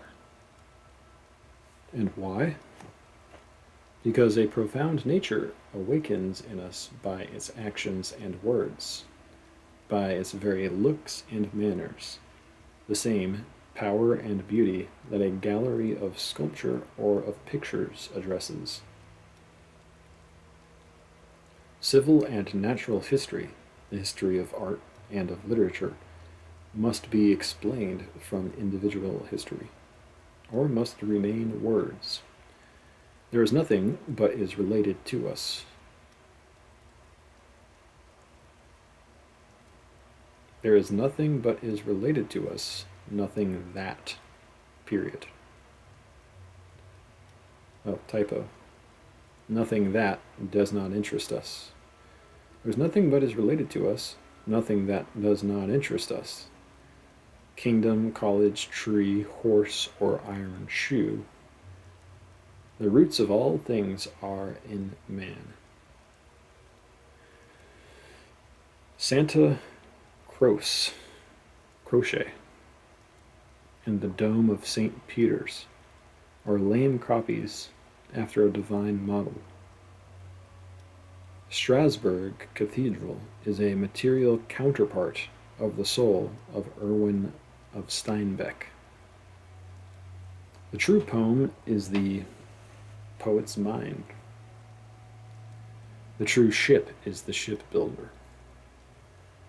In the man, could we lay him open, we should see the reason for the last flourish and tendril of his work, as every spine and tent in the seashell pre-exists in the secreting organs of the fish.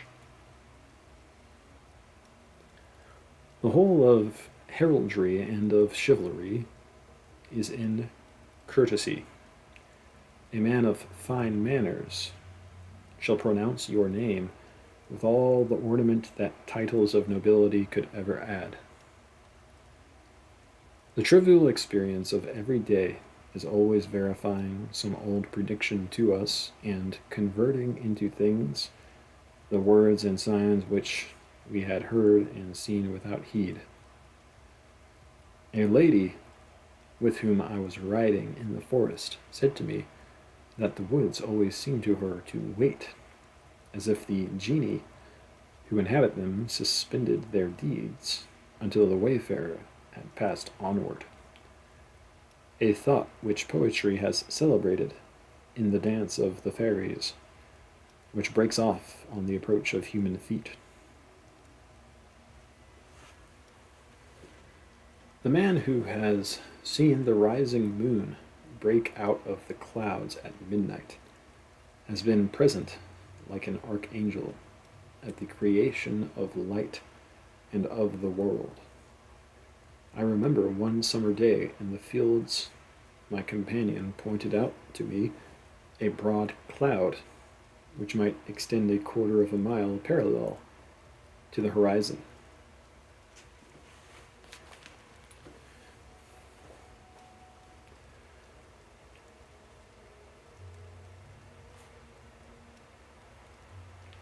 Quite accurately, in the form of a cherub, as painted over churches. A round block in the center, which it was easy to animate with eyes and mouth, supported on either side by wide-stretched, symmetrical wings. What appears once in the atmosphere may appear often, and it was undoubtedly the archetype of that familiar ornament.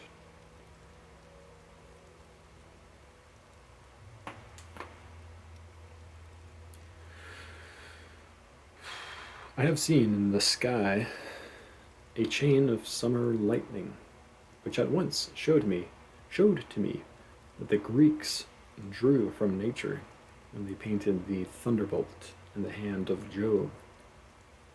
I have seen a snowdrift along the sides of the stone wall, which obviously gave the idea of the common architectural scroll to a tower. Take the idea of the common architectural school to abut a tower. By surrounding ourselves with the original circumstances, we invent anew the orders and ornaments of architecture, as we see how each people merely decorated its primitive abodes. The Doric temple preserves the semblance of the wooden cabin in which the Dorian dwelt. The Chinese pagoda is plainly a Tartar tent. The Indian and Egyptian temples still betray the mounds and subterranean houses of their forefathers. The custom of making houses and tombs in the living rock, says Huron in his researches on the Ethiopians, determined very naturally the principal character of the Nubian Egyptian architecture to the colossal form which it assumed. In these caverns, already prepared by nature, the eye was accustomed to dwell on huge shapes and masses, so that when art came to the assistance of nature, it could not move on a small scale without degrading itself. What would statues of the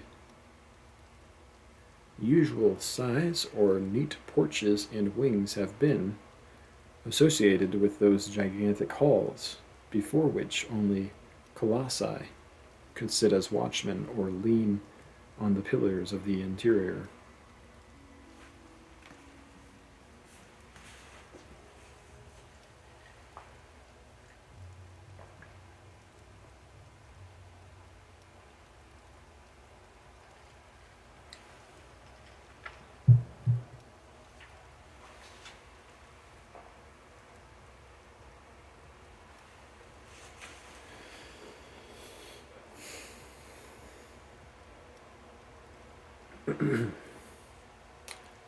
The Gothic church plainly originated in a rude adaptation of the forest trees, with all their boughs, to a festal or solemn arcade.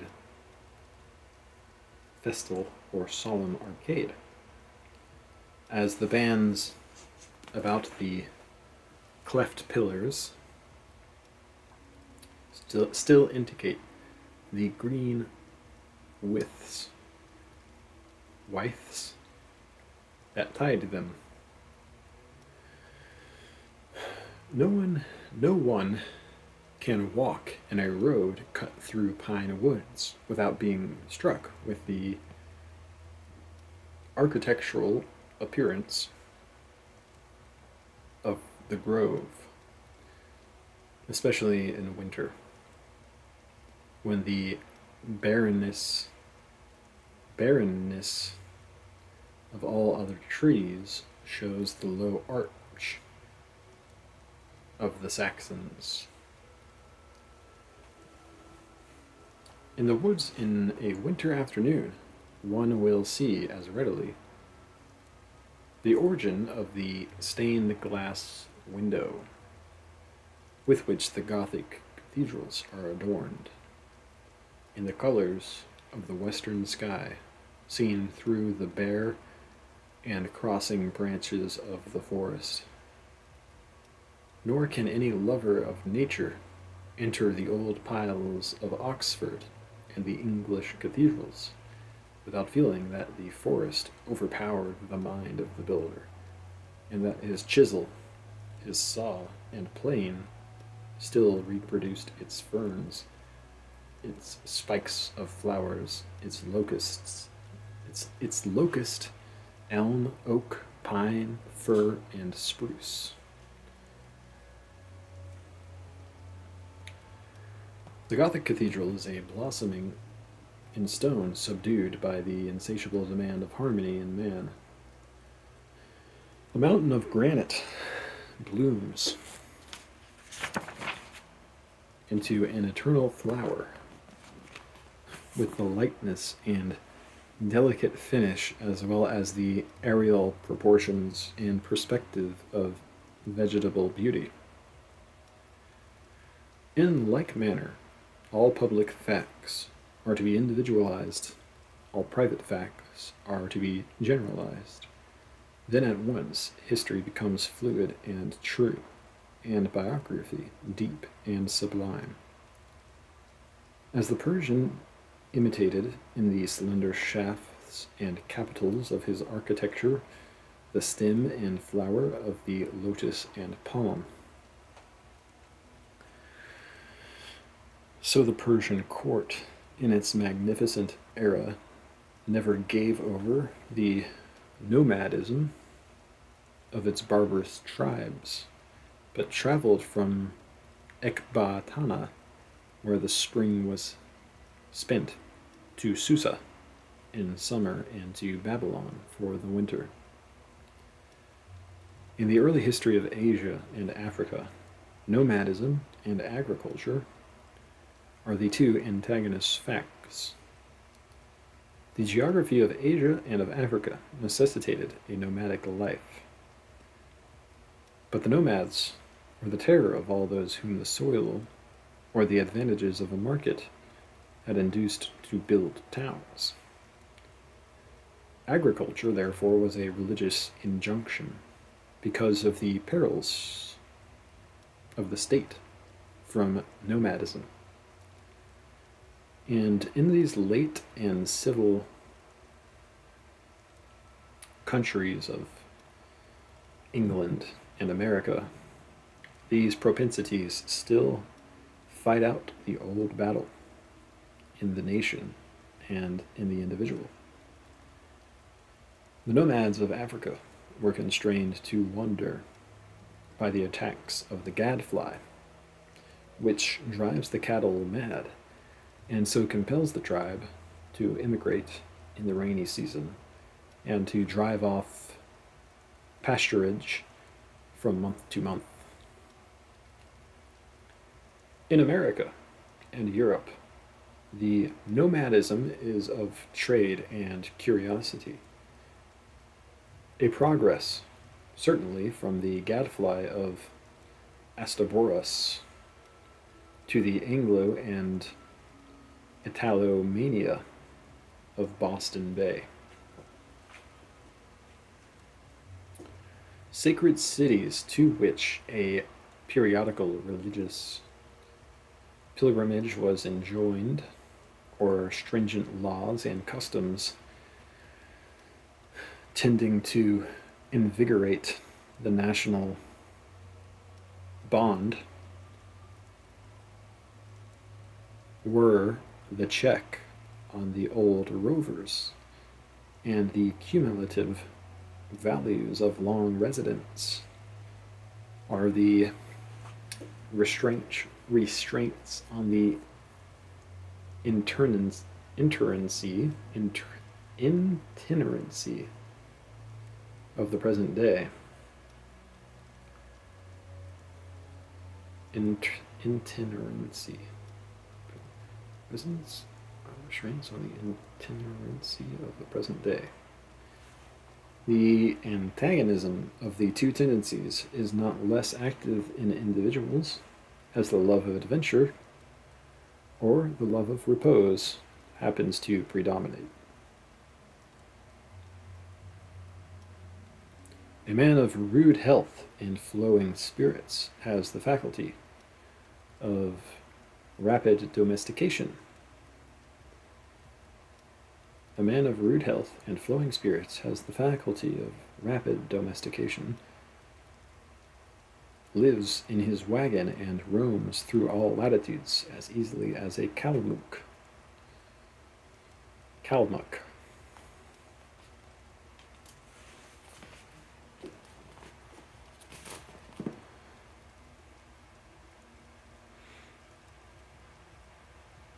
At sea, or in the forest, or in the snow, he sleeps as warm, dines with as good appetite, and associates as happily as beside his own chimneys.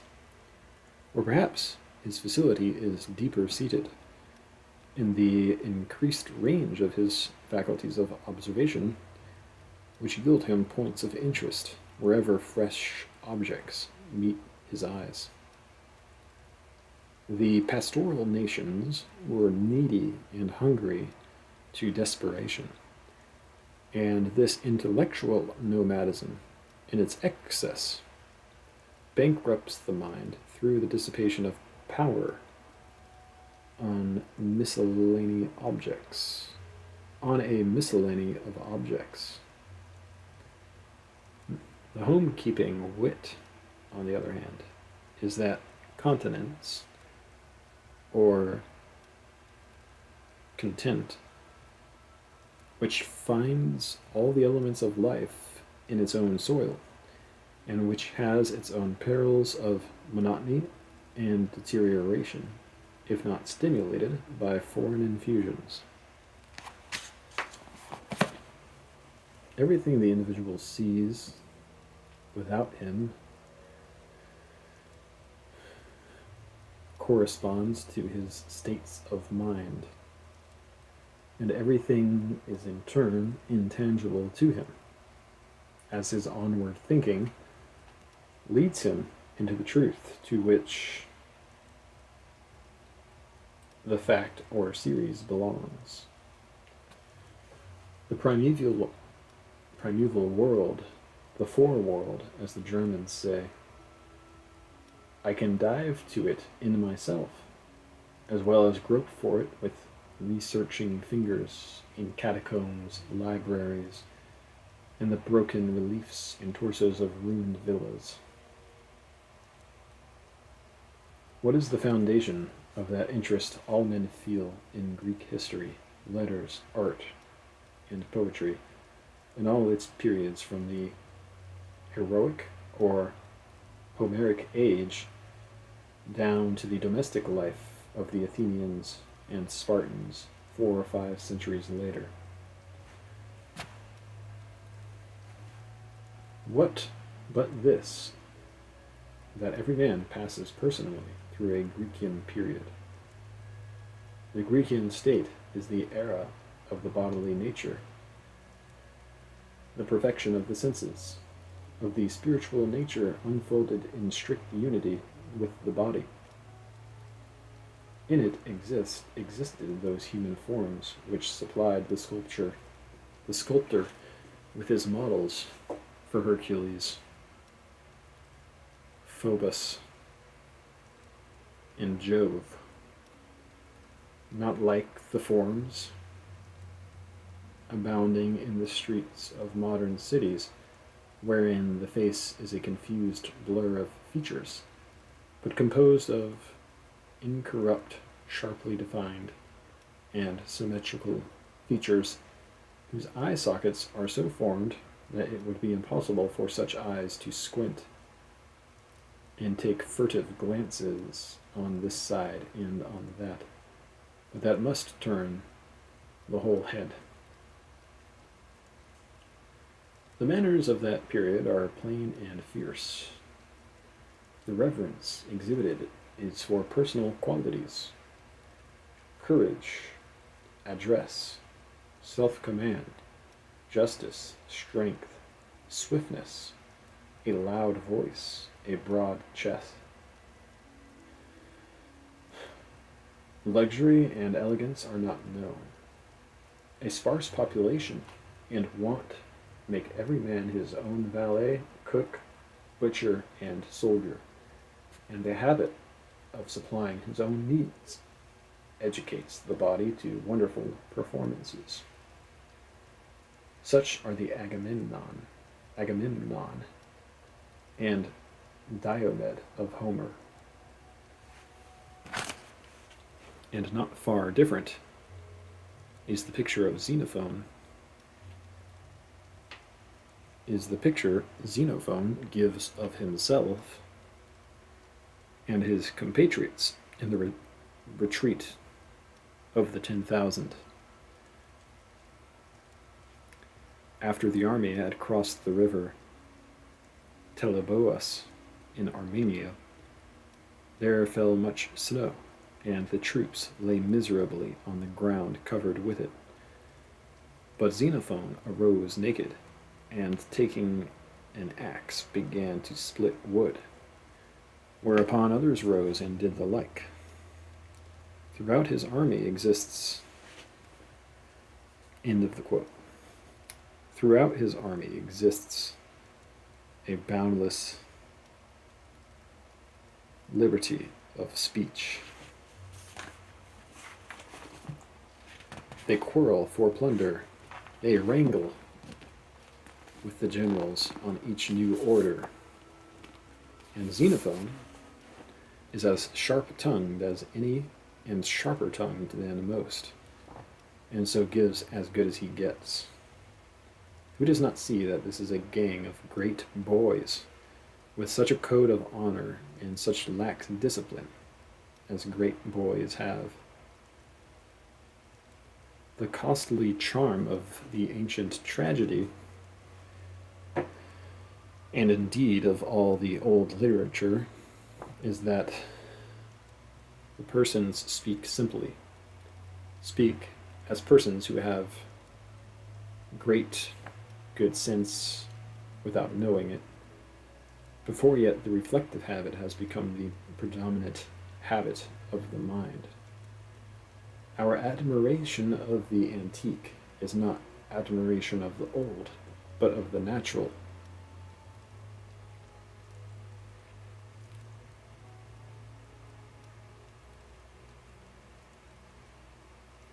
The Greeks are not reflective, but perfect in their senses and in their health, with the finest physical organization in the world. Adults acted with the simplicity and grace of children. They made vases, tragedies, and statues such as healthy senses should, that is, in good taste. Such things have continued to be made in all ages, and are now, wherever a healthy physique exists. But as a class, from their superior organization, they have surpassed all.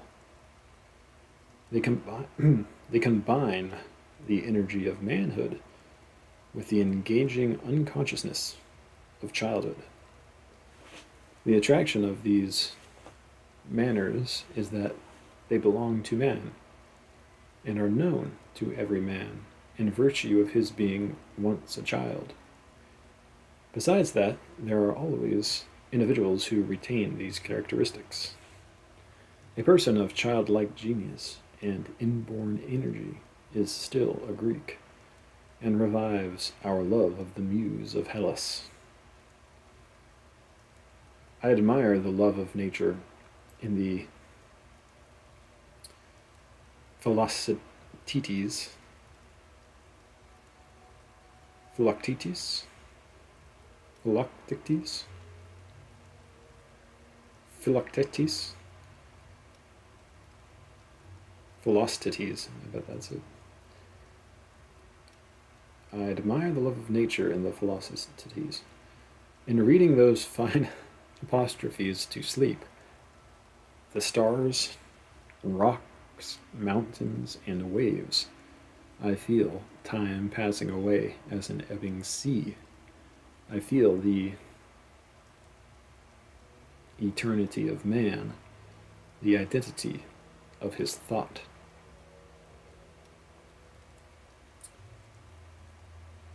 The Greek had, it seems, the same fellow beings as I. The sun and moon, water and fire, met his heart precisely as they meet mine. Then the vaunted distinction between Greek and English, between classic and romantic schools, seems superficial and pedantic. When a thought of Plato becomes a thought to me, when a truth that fired the soul of Pindar fires mine, time is no more.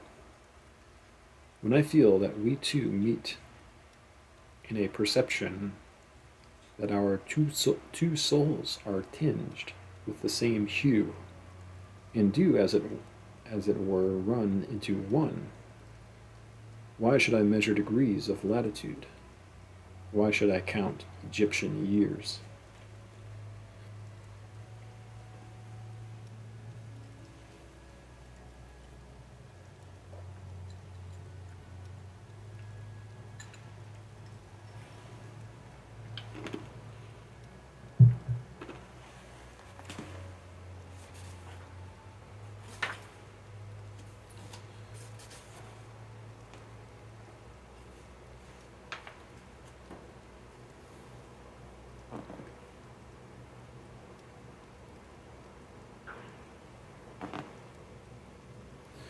The student interprets the age of chivalry by his own age of chivalry. In the days of maritime adventure and circumnavigation, by quite parallel miniature experiences of his own. To the sacred history of the world, he has the same key. When the voice of a prophet out of the deeps of antiquity merely echoes to him a sentiment of his infancy, a prayer of his youth, he then pierces to the truth through all the confusion of tradition and the caricature of institutions. Rare, extravagant spirits come by us at intervals, who disclose to us new facts in nature. I see that men of God have, from time to time, walked among men and made their commission felt in the heart and soul of the commonest hearer. Hence, evidently, the tripod, the priest, the priestess, inspired by the divine afflatus. Hence, evidently, the tripod, the priest, the priestess, inspired by the divine afflatus. No idea what afflatus means. Jesus astonishes and overpowers sensual people. They cannot unite him to history or reconcile him with themselves.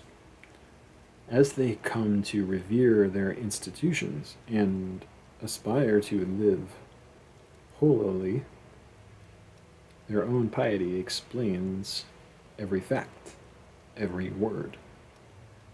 How easily these old worships of Moses, of Zoroaster, of Menu, of Socrates,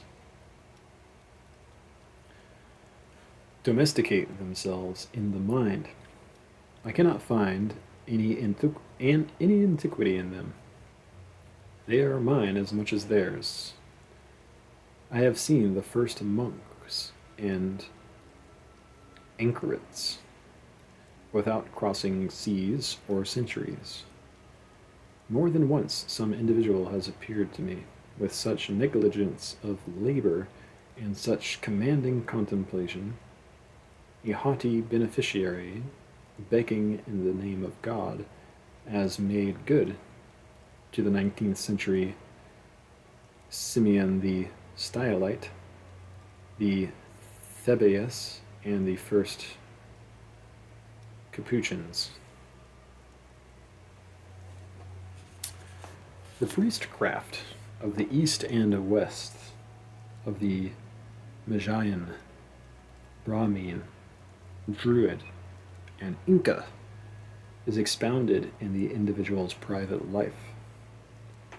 The cramping influence of a hard formalist on a young child is repressing his spirits and courage, paralyzing the understanding, and that without producing indignation, but only fear and obedience, and even much sympathy with the tyranny. is a familiar fact explained to the child when he becomes a man only by seeing that the oppressor of his youth is himself a child tyrannized over by those names and words and forms of whose influence he was merely the organ to the youth. The fact teaches him how Belus was worshipped and how the pyramids were built. Better than the discovery by Champollion of the names of all the workmen and the cost of every tile. He finds Assyria and the mounds of Cholula at his door, and himself has laid the courses.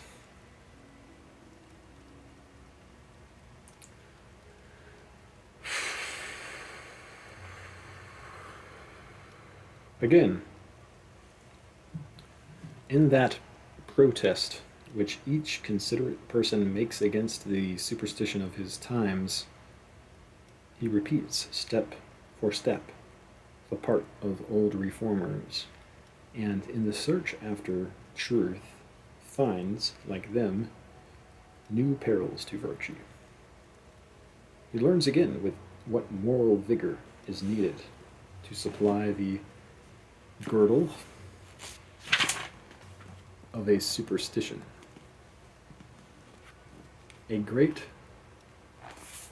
licentiousness treads on the heels of a reformation. How many times in the history of the world has the Luther of the day had to lament the decay of piety in his own household? "Doctor," said his wife to Martin Luther one day,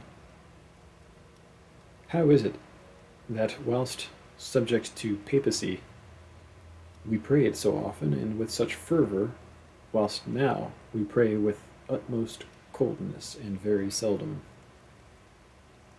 The advancing man discovers how deep a property he has in literature.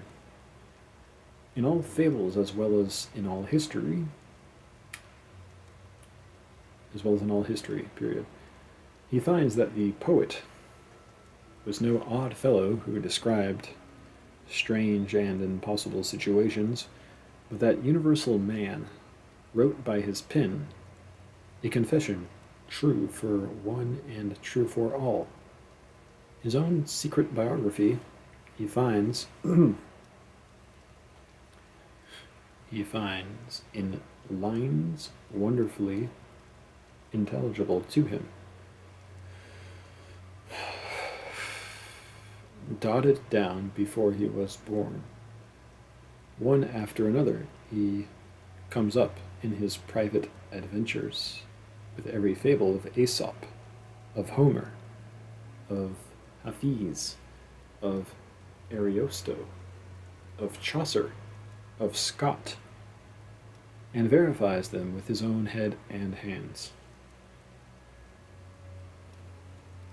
The beautiful fable of the Greeks, being proper creations of the imagination and not of the fancy, are universal varieties.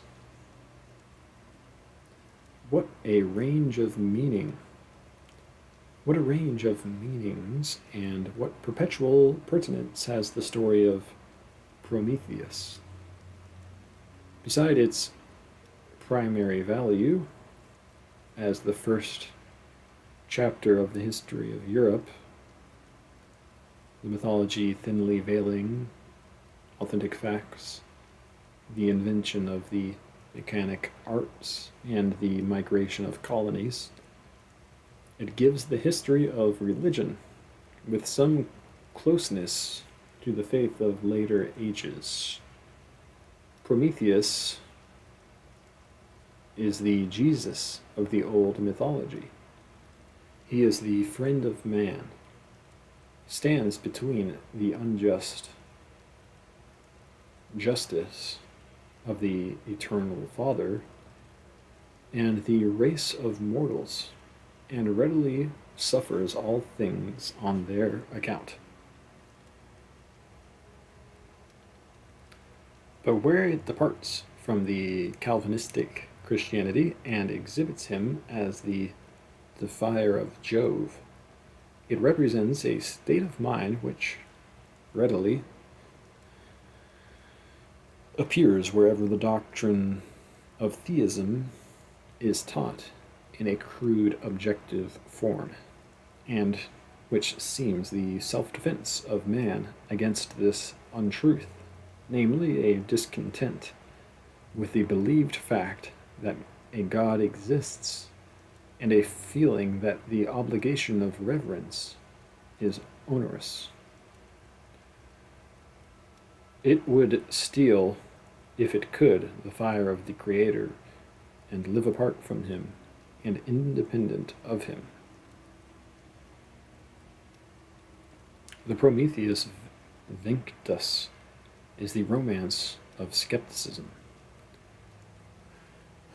Not less true to all time are the details of that stately apologue. Apollo kept the flocks of Admetus, said the poets. When the gods come among men, they are not known. Jesus was not. Socrates and Shakespeare were not. Antaeus was suffocated by the gripe of Hercules. But every time he touched his Mother Earth, his strength was renewed. Man is the broken giant, and in all his weakness, both his body and his mind are invigorated by habits of conversation with nature. The power of music, the power of poetry, to unfix and, as it were, clap wings to solid nature, interprets the riddle of Orpheus.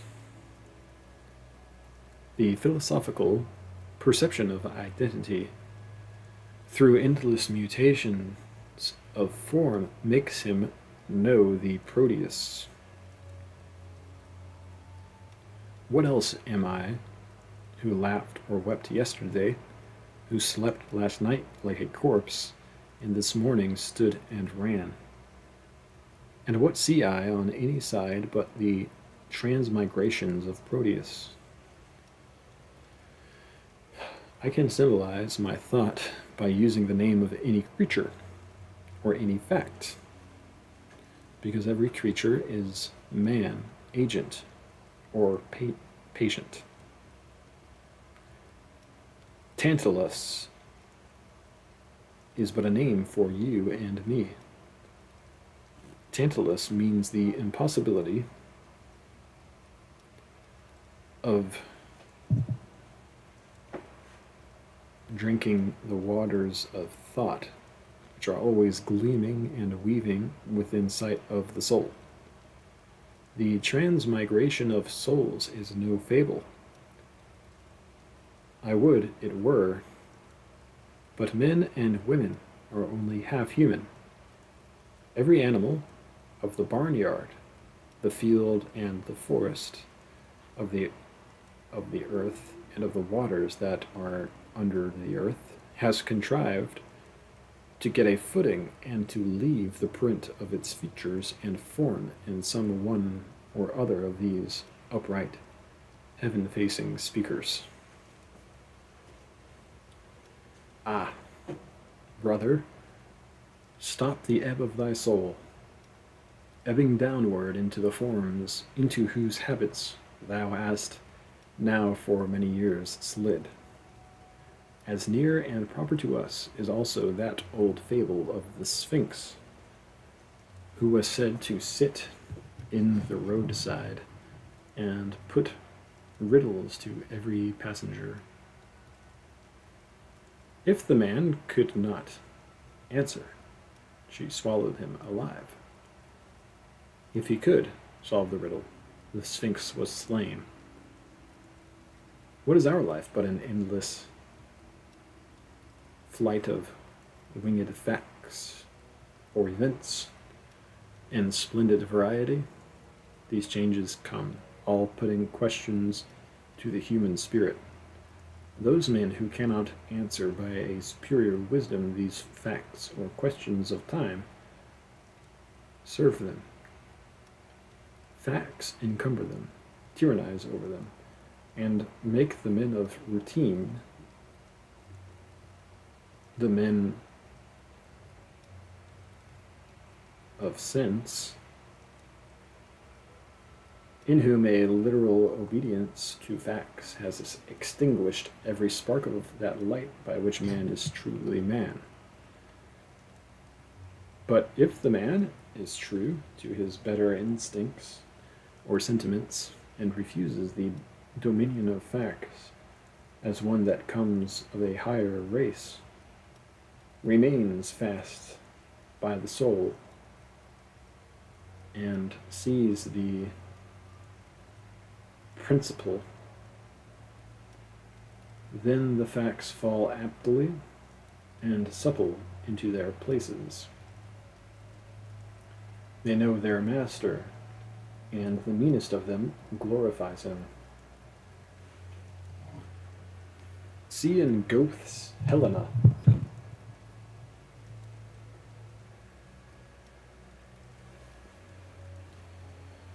the same desire that every word should be a thing.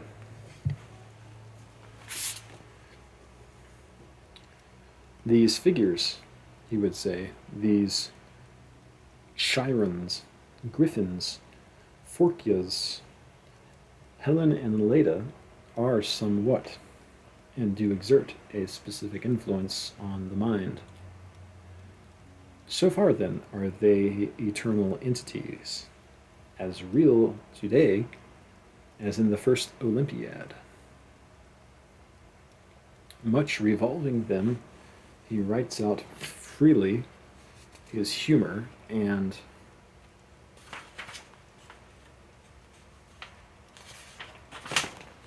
gives them body to his own imagination. And although that poem be as vague and fantastic as a dream, yet is it much more attractive than the more regular dramatic pieces of the same author.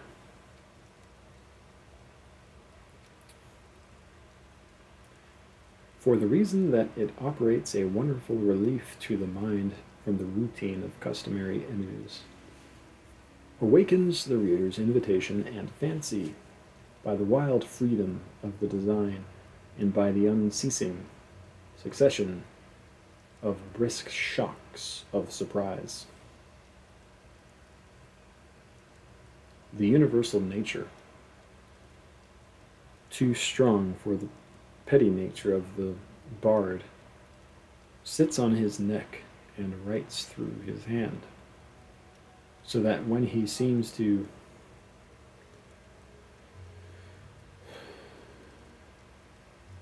vent a mere caprice and wild romance, the issue is an exact allegory. Hence, Plato said that poets utter great and wise things which they do not themselves understand.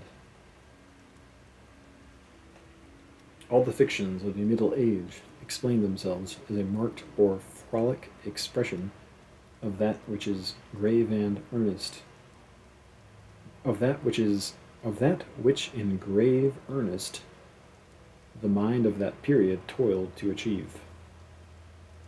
Magic and all that is ascribed to it is a deep presentiment of the powers of science. The shoes of swiftness, the sword of sharpness, the power of subduing the elements, of using the secret virtues of minerals, of understanding the voices of birds, are the obscure efforts of the mind in a right direction. The preternatural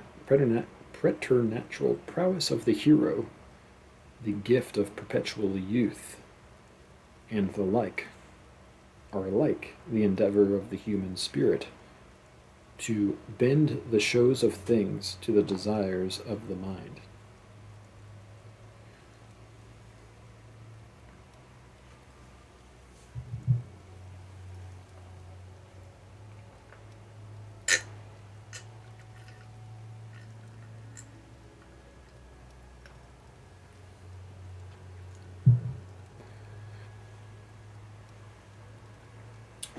In Persephorest and Amadeus de Gaul, a garland and a rose bloom on the head of her who is faithful, and fade on the brow of the inconstant.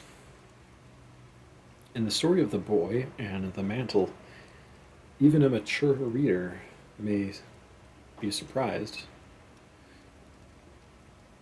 with a glow of virtuous pleasure at the triumph of the gentle Vanellus.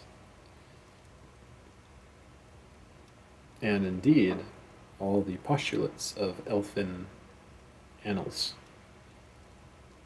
that the fairies do not like to be named, that their gifts are capricious and not to be trusted, that who seeks a treasure must not speak, and the like. I find true in Concord, however they might be in Cornwall or Bretagne. Is it otherwise in the newest romance? I read The Bride of Lammermoor. Sir William Ashton is a mask for a vulgar temptation. Ravenswood Castle, a fine name for proud poverty, and the foreign mission of state only a Bunyan disguise for honest industry.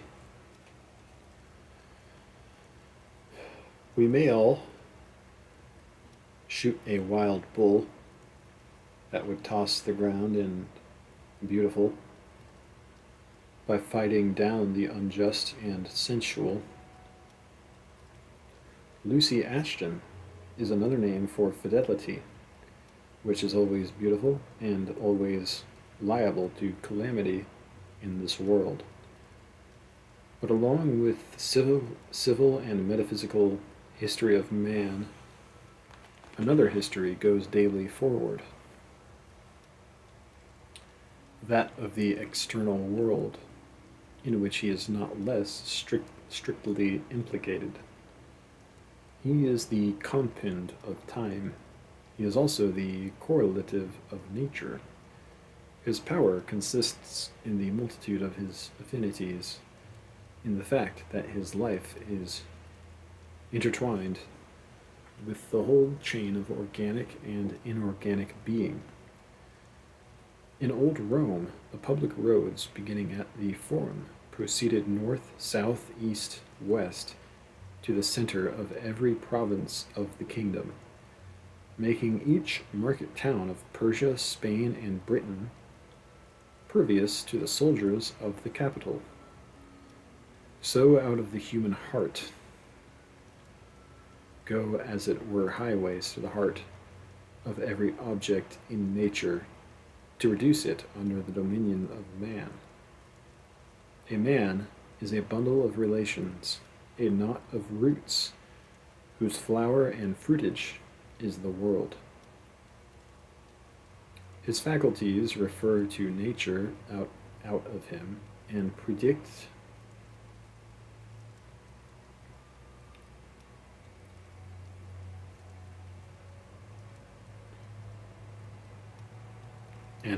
the world he is to inhabit, as the fins of the fish foreshow the water that water exists, or the wings of an eagle. And the egg presuppose air. He cannot live without a world. Put Napoleon in an island prison. Let his faculties find no men to act on, no Alps to climb, no stake to play for, and he would beat the air and appear stupid. Transport him to large countries, dense populations, complex interests, and antagonists power, and you shall see that the man Napoleon, bounded that is by such a profile and outline, is not the virtual Napoleon. This is but Talbot's shadow. His substance, quote, his substance is not here, for what you see is but the smallest part, and least proportion of humanity. But were the whole frame here, it is of such a spacious, lofty pitch, your roof were not sufficient to contain it. Columbus needs a planet to shape his course upon. Newton and Laplace need myriads of age and thick-strewn celestial areas. One may say a gravitating solar system is already prophesied in the nature of Newton's mind. Not less does the brain of Davy or of Gray-Lussac from childhood, exploring the affinities and repulsions of particles, anticipate the laws of organization. The ear of Handel predict the witchcraft of harmonic sound. Do not the constructive fingers of Watt, Fulton, Whitmore, Arkwright predict the fusible, hard, and temperable texture of metals, the properties of stone, water, and wood? Do not the lovely attributes of the maiden child predict the refinements and decorations of civil society? Here also we are reminded of the action of man on man. A mind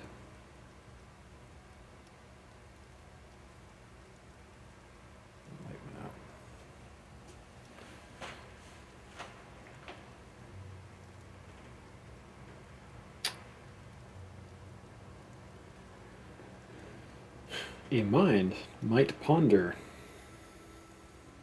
its thoughts for ages and not gain so much self-knowledge as the passion of love shall teach it in a day.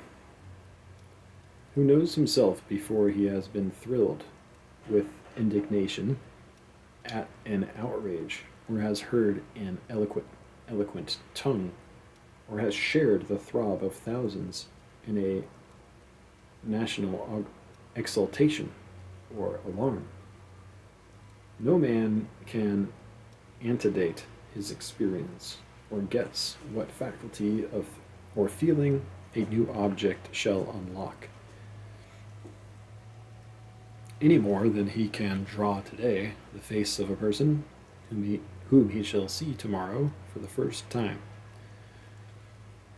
I will not now go behind the general statement to explore the reason of this correspondency. Let it suffice that, in the light of these two facts, namely that the mind is one and that nature is correlative, history is to be read and written.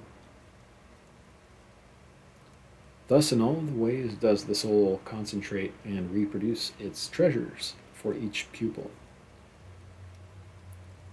He too shall pass through the whole cycle of experience. He shall collect into a focus the rays of nature. History no longer shall be a dulled book. It shall walk, incarnate in every just and wise man. You shall not tell me by languages and titles, a catalogue of volumes you have read. You shall make me feel what periods you have lived. A man shall be the temple of fame. He shall walk, as the poets have described that goddess, in a robe painted all over with wonderful events and experiences. His own form and features, by their exalted intelligence, shall be that variegated vest. I shall find in him the foreworld, In his childhood, the age of gold, the apples of knowledge, the Argonautic expedition, the calling of Abraham, the building of the temple, the advent of Christ, the Dark Ages, the revival of letters, the Reformation, the discovery of new lands, the opening of new sciences and new regions in man. He shall be the priest of Pan, and bring with him into humble cottages the blessing of morning stars, and all the recorded benefits of heaven and earth. Is there somewhat overweening in this claim? Then I reject all I have written, for what is the use of pretending to know what we know not? But it is the fault of our rhetoric that we cannot strongly state one fact without seeming to belie some other. I hold our actual knowledge very cheap. Hear the rats in the wall, see the lizard on the fence, the fungus underfoot, the lichen on the log. What do I know sympathetically, morally, of either of these worlds of life? As old as the Caucasian man, perhaps older, these creatures have kept their counsel beside him, and there is no record of any word or sign that has passed from one to the other. What connection do the books show between the 50 or 60 chemical elements in the historical eras? What light does it shed on those mysteries which we hide under the names death and immortality?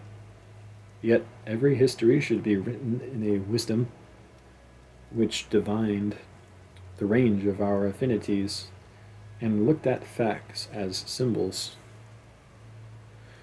I am ashamed to see what a shallow village tale our so-called history is.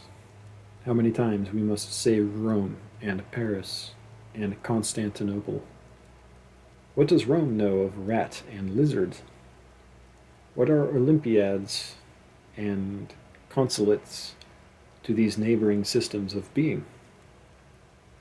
Nay, what food or experience or succor have they for the Eskimo seal hunter, for the Kanaka in his canoe, for the fisherman, the stevedore, the porter? Broader and deeper we must write our annals, from an ethical reformation, from an influx of the ever new, ever sinative conscience, if we would trulier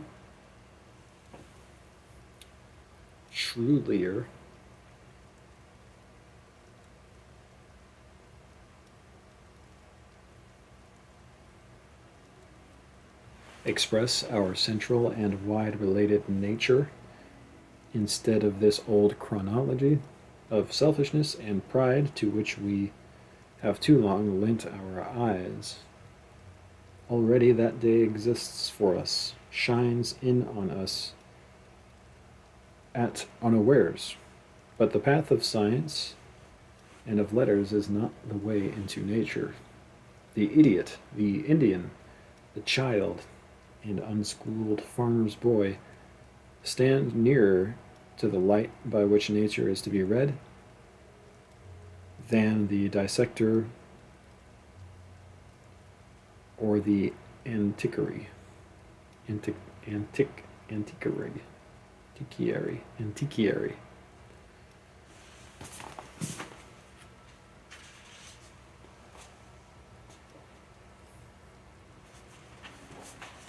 So next up is self-reliance,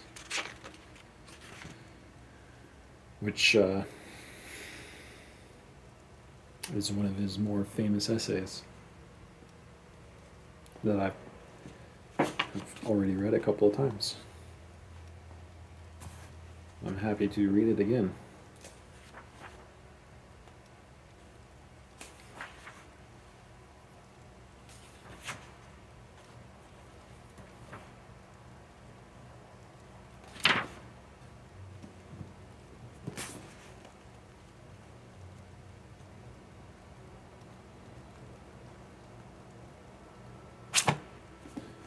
But that's it for now.